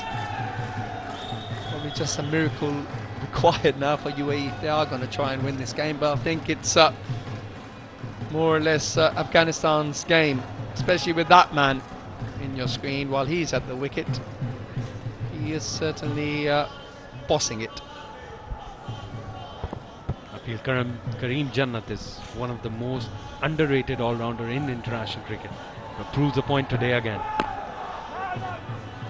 Inside edge there, stifled appeal. And, we've got a change in bowling. Zawar Farid into the attack.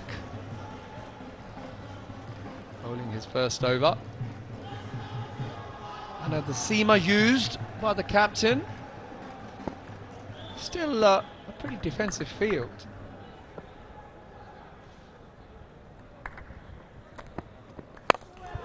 Oh well, he's gone for it and it's gone straight up in the air, and Rohan Mustafa has juggled it but managed to hold on to it, as that's the end of Jannat Kareem as he departs for very well made 53 runs off just 38 deliveries.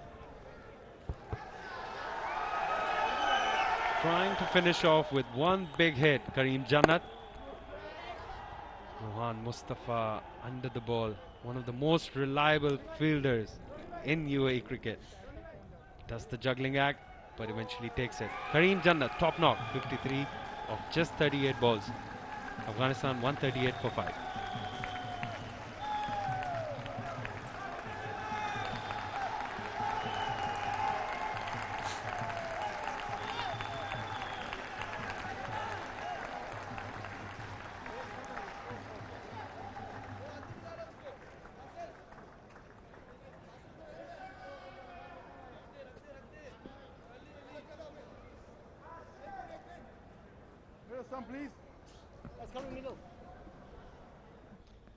In walks the captain, Rashid Khan. He's been very good with the ball today, as expected. Now he's got the opportunity to finish the game as he gets off the mark. Trying to hustle back for 2, and they will easily get back. So only 3 more runs required of 9 deliveries, and one might say that Afghanistan have it in the bag. He'll be delighted with his team's performance. I thought the bowlers bowled very well today. However, just have a quick look at this last wicket. Jannat, like you mentioned, Emma, trying to finish it off with one blow. Perishes to Zawar Farid.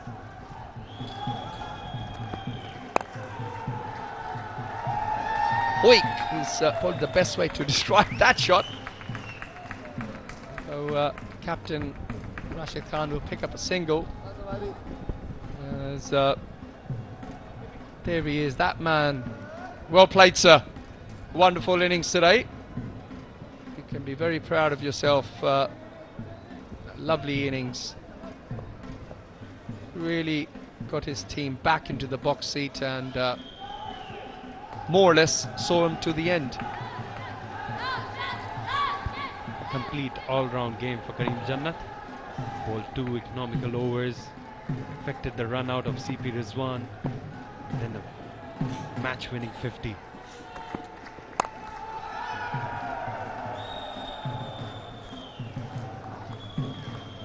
Thick outside edge, down to third man. Just surprising to see there's still no catching men around the bat. But the captain's got the opportunity to hit the winning runs and start the series on a winning note. Will we see the helicopter shot? He's renowned for it. We've had finally we see a change in the field. CP Rizwan getting all his players into the circle. Don't think that will bother the captain Rashid Khan. He's only thinking, let me finish it with a bomb. As this is the last delivery of this over.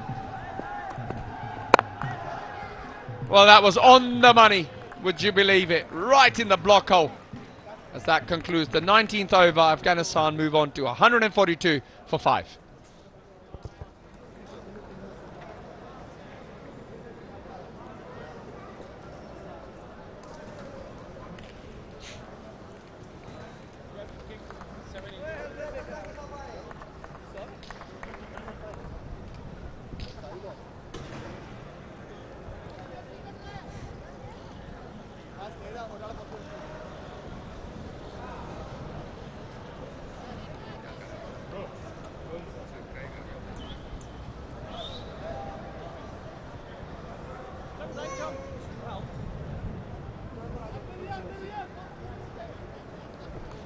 Well, as you can see, that's the equation. Only the 1 run required of 6 deliveries. A very good performance today by Afghanistan. I thought they were very good with the ball and very good with the bat as well, Ahmed.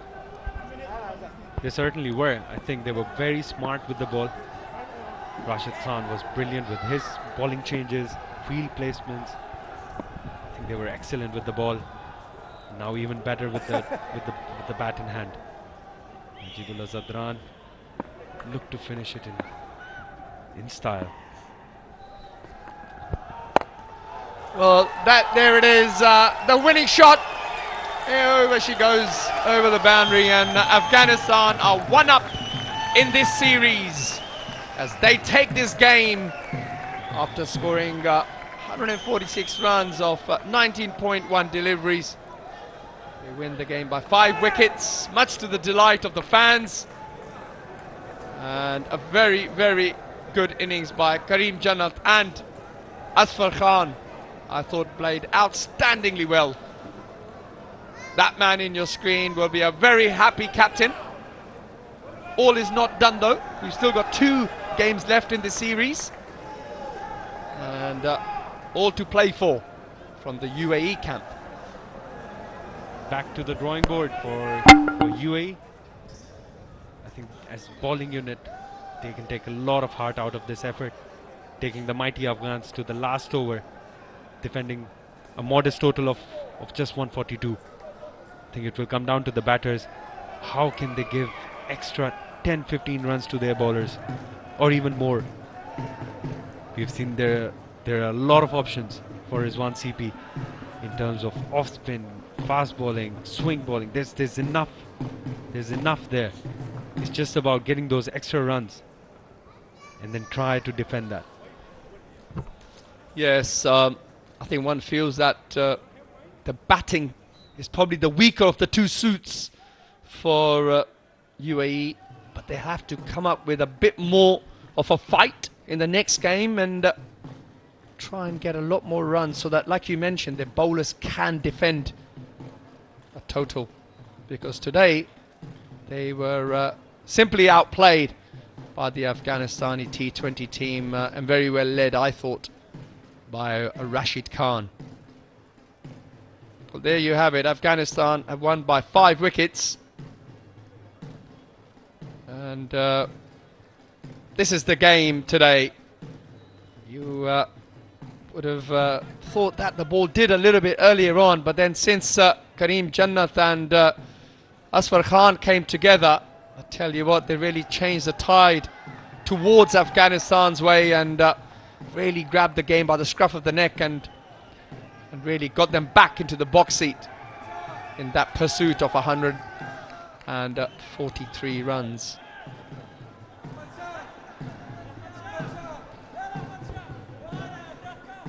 Junaid Siddiqui, clear pick of the bowlers, picking up 2 early wickets in the power play, coming back, creating couple more opportunities. For Mohammad Jawad wasn't bad at his debut, but we'll only learn from here. Ayan Afzal, as economical as ever, the youngster showed a lot of promise again today. Could have bowled his fourth over as well. Was bowling decently, and just an over each for Rohan Mustafa and Zawar Farid.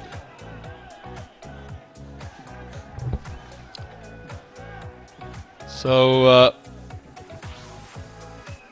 there we have it. The game is over here now at the Zayed Cricket Stadium. We been treated to an exhibition of T20 cricket by the Afghanistan team. Like I mentioned earlier, they bowled really well with the ball. They really used the conditions well because the ball was seaming around on the green pitch. But then when they had the bat in their hand, boy, they were very good. That was the big blow to start off the innings. I know there was a little bit of fight. Gulbuddin try and get the innings off to a start, but then when he perished, it was all UAE earlier on into the innings till the moment when Jannat and Asfar Khan came together. The UAE bowlers kept fighting back. This was the wicket Zahoor Khan picked, and he was on song for picking up more wickets, and this was the game-changing moment for me.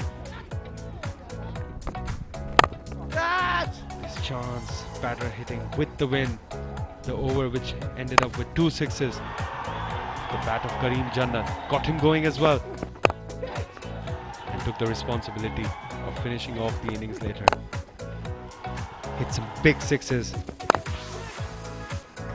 Yeah, that was a smart catch there by the captain. However, after that, it was really Jannat and Gulbuddin who really saw Afghanistan home. I know he perished with only that blow there. Tried to finish the game off in style, however, wasn't able to do so, unfortunately. But, however, he had done the damage already, and Afghanistan ending up the victors after winning the game against UAE for 5 wickets. Well, they can be proud of themselves, the Afghani boys. Rizwan and Muhammad were the 2 highlights with the bat. I thought, as ever, Captain Rashid Khan was very good with the ball. In the second half of the game, that man, Afsar and Kareem, they were the 2 guys who, on a tricky wicket, saw Afghanistan home. We'll nip off quickly to a break, and when we come back, we'll have the presentation.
Good evening and welcome to the post-match presentation for the Dafa News Abu Dhabi Friendship Series, the first T20 international between Afghanistan and UAE. Afghanistan winning the all-important toss and then putting UAE to bat first, and that was a masterstroke from the captain Rashid Khan because they restricted UAE to a below-par total of 143 runs, which was always going to be a challenge for the UAE bowlers, but they did really well in the second innings, getting some early wickets, but that was not going to be enough because a good solid partnership from the batters of Afghanistan made sure that they win this first T20 international and get that 1-0 lead in this series.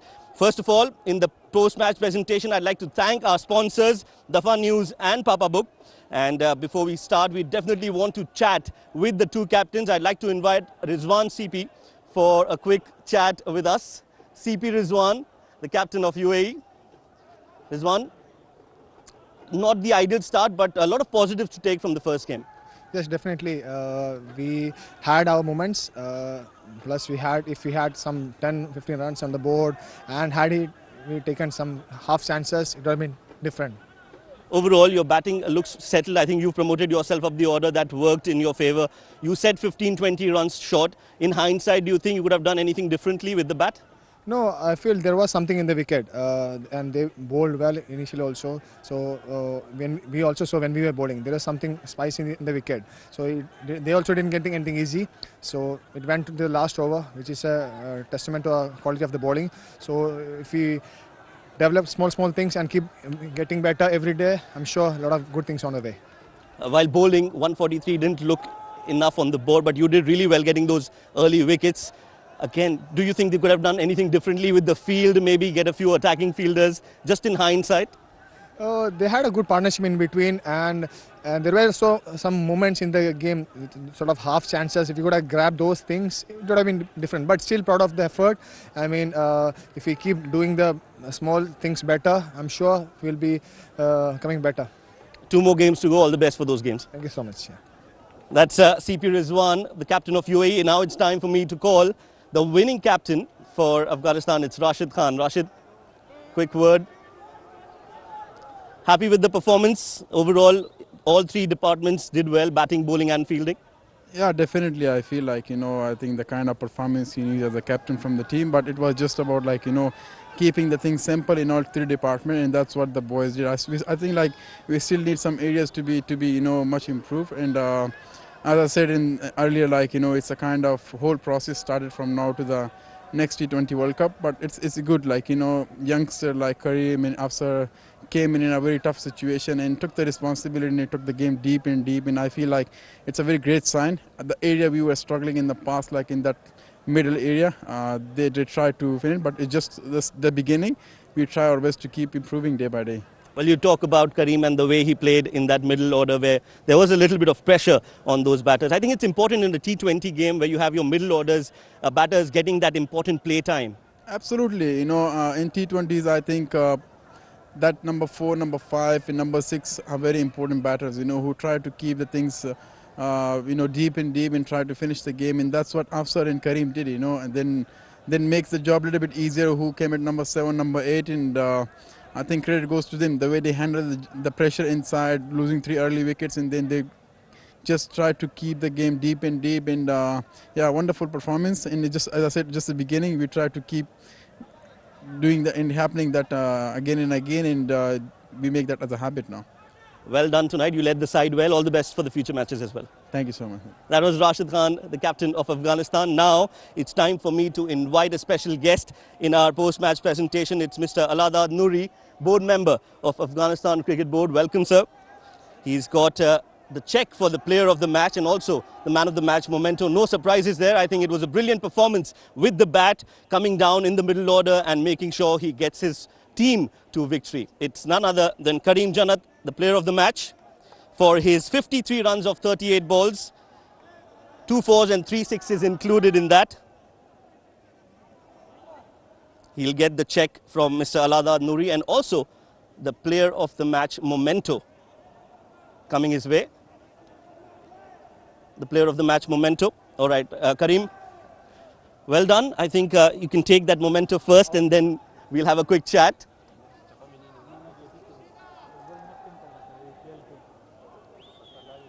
Brilliant performance with the bat, Kareem Jannat. Kareem, well done tonight. I think you'll be very happy with the performance, especially at a situation that you came in. It was a high-pressure game, and you did really well for your side. Yeah, Bismillah Rahman Rahim.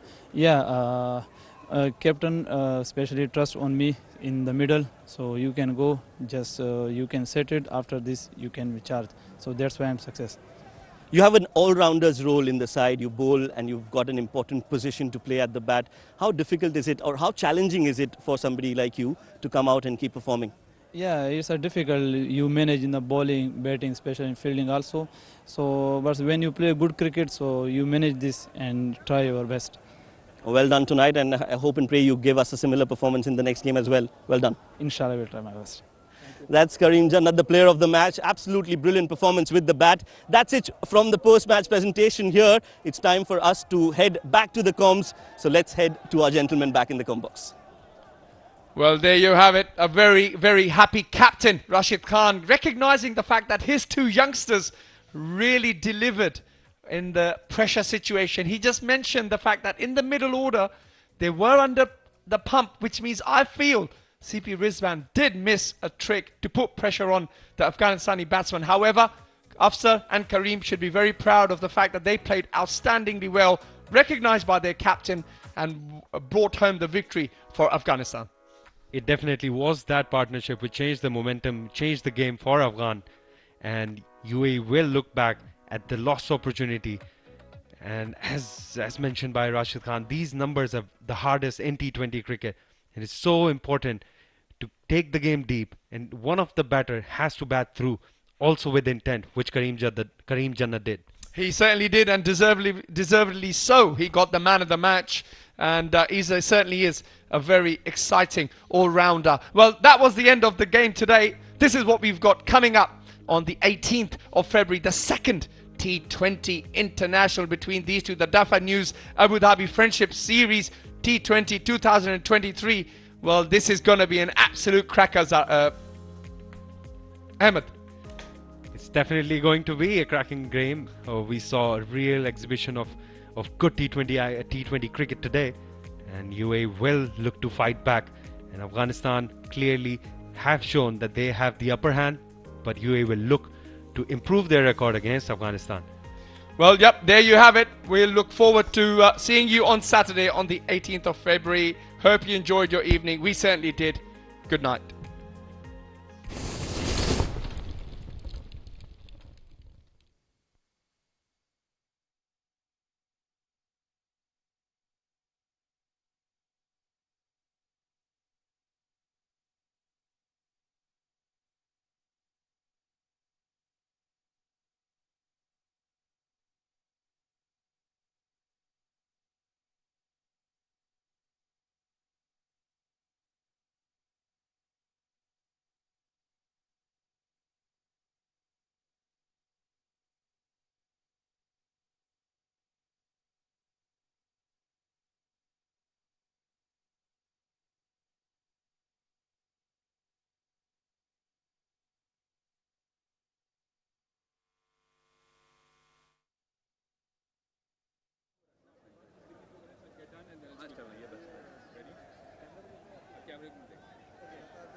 Hello.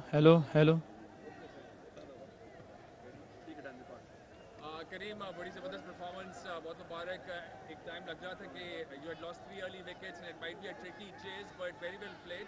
Tell us what was really going on when you had lost those early wickets. Basically the wicket today was a little bit slow, so that's why we lost early 3 wickets. After this, captain told me. Okay.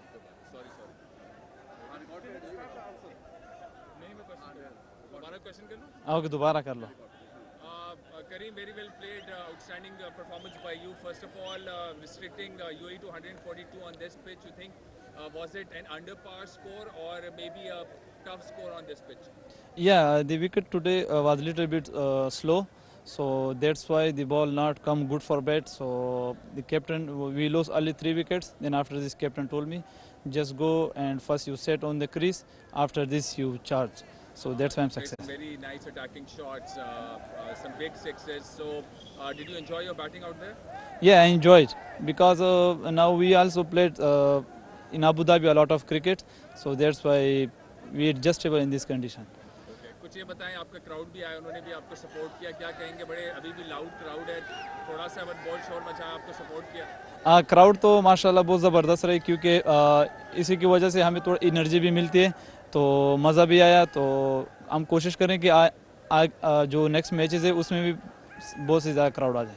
आप अपनी कुछ performance के बारे में बताएं, कुछ पिछले एक आध साल में एक आध मैच में ऐसा हुआ कि अनफॉर्चुनेटली आप बॉलिंग में थोड़े से क्रूशल टाइम पे आपको रन्स पड़े, फिर हमने देखा आपने अपनी बैटिंग इंप्रूव की, फिटनेस इंप्रूव की। अब आप क्या समझते हो इस वक्त आपका रोल क्या एज अ बैटर है ज़्यादा या एज अ बॉलर है? या बेसिकली T20 क्रिकेट में ये होता है, कभी आप बॉलिंग में फ्लॉप होंगे, कभी बैटिंग में। तो एज अ बेसिकली मुझे जो भी रोल मिले, अगर बॉलिंग हो बैटिंग हो, तो मैं कोशिश यही करता हूँ कि उसमें 100% दो। तो दिन के बाद कभी बैटिंग में अच्छा चला जाता है, कभी बॉलिंग अच्छा चल जाता है, कभी दोनों ही फ्लॉप हो जाता है। तो इसमें हम कुछ कभी लक हो जाता है ना।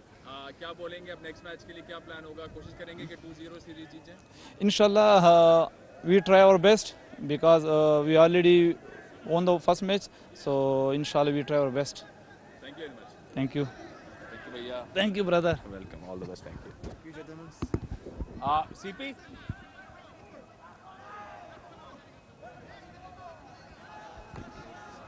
Afghanistan के लिए? Yeah. Okay. Yes, sir. Just make sure you put the logo in the middle, like this. All right, all right. Yeah, keep it straight like this. Okay. Closer to you. सही है ना?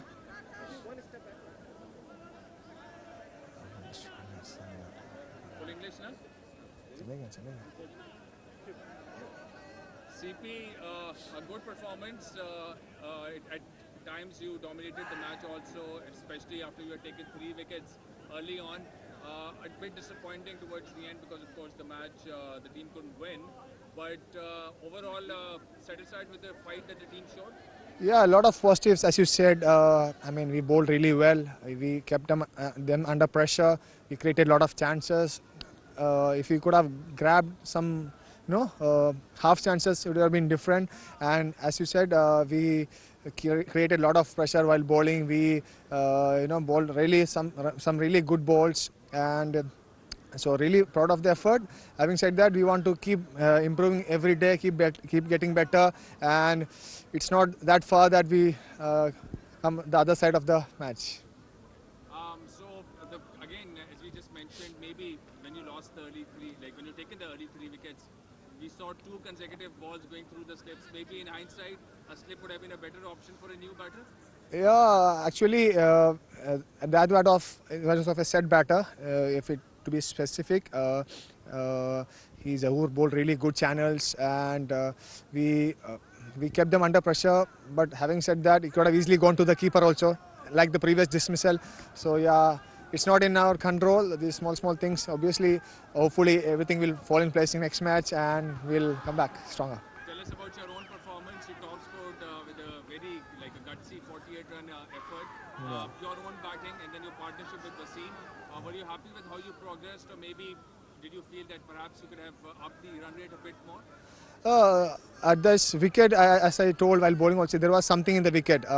We could have played a little more. I mean, 2 set batters in the end would have been slightly different. We could have had more 10-15 more runs. Obviously, we tried to take the positives and keep getting better and try to improve from this match. The whole experience of the DP World IL T20, coming back from such a strenuous tournament. You didn't play, but of course you ended up in the winning squad, so that must be a great feeling. And the other players, Mohammad Wasim, Junaid Siddiqui, Virate Aravind, Rohan Mustafa, so many other players who took regular part in the tournament. What do you think? How would it help them at the international level now? And maybe do you find them maybe more confident and more assured of their caliber and their abilities after this whole league? Definitely, that time with DP World IL T20 was definitely huge for everyone, every player. They learned a lot, sharing dressing room with the legends of world cricket, sharing information, learning new things. Obviously, it helped a lot. We can see in this match also our confidence level was different. You know, even sharing. Dressing room itself is a huge thing. So many of them had a great tournament. Having said, Wasim had a great tournament, Junaid had a great tournament, Javadullah had a great tournament. So a lot of positives from that. Hopefully we will keep on building from this, and surely it will take UAE cricket to a higher level.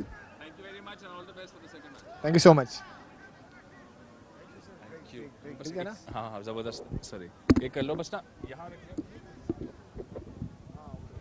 और है और तो आप जाओगे तो आगे वहाँ वो इसके क्या हुआ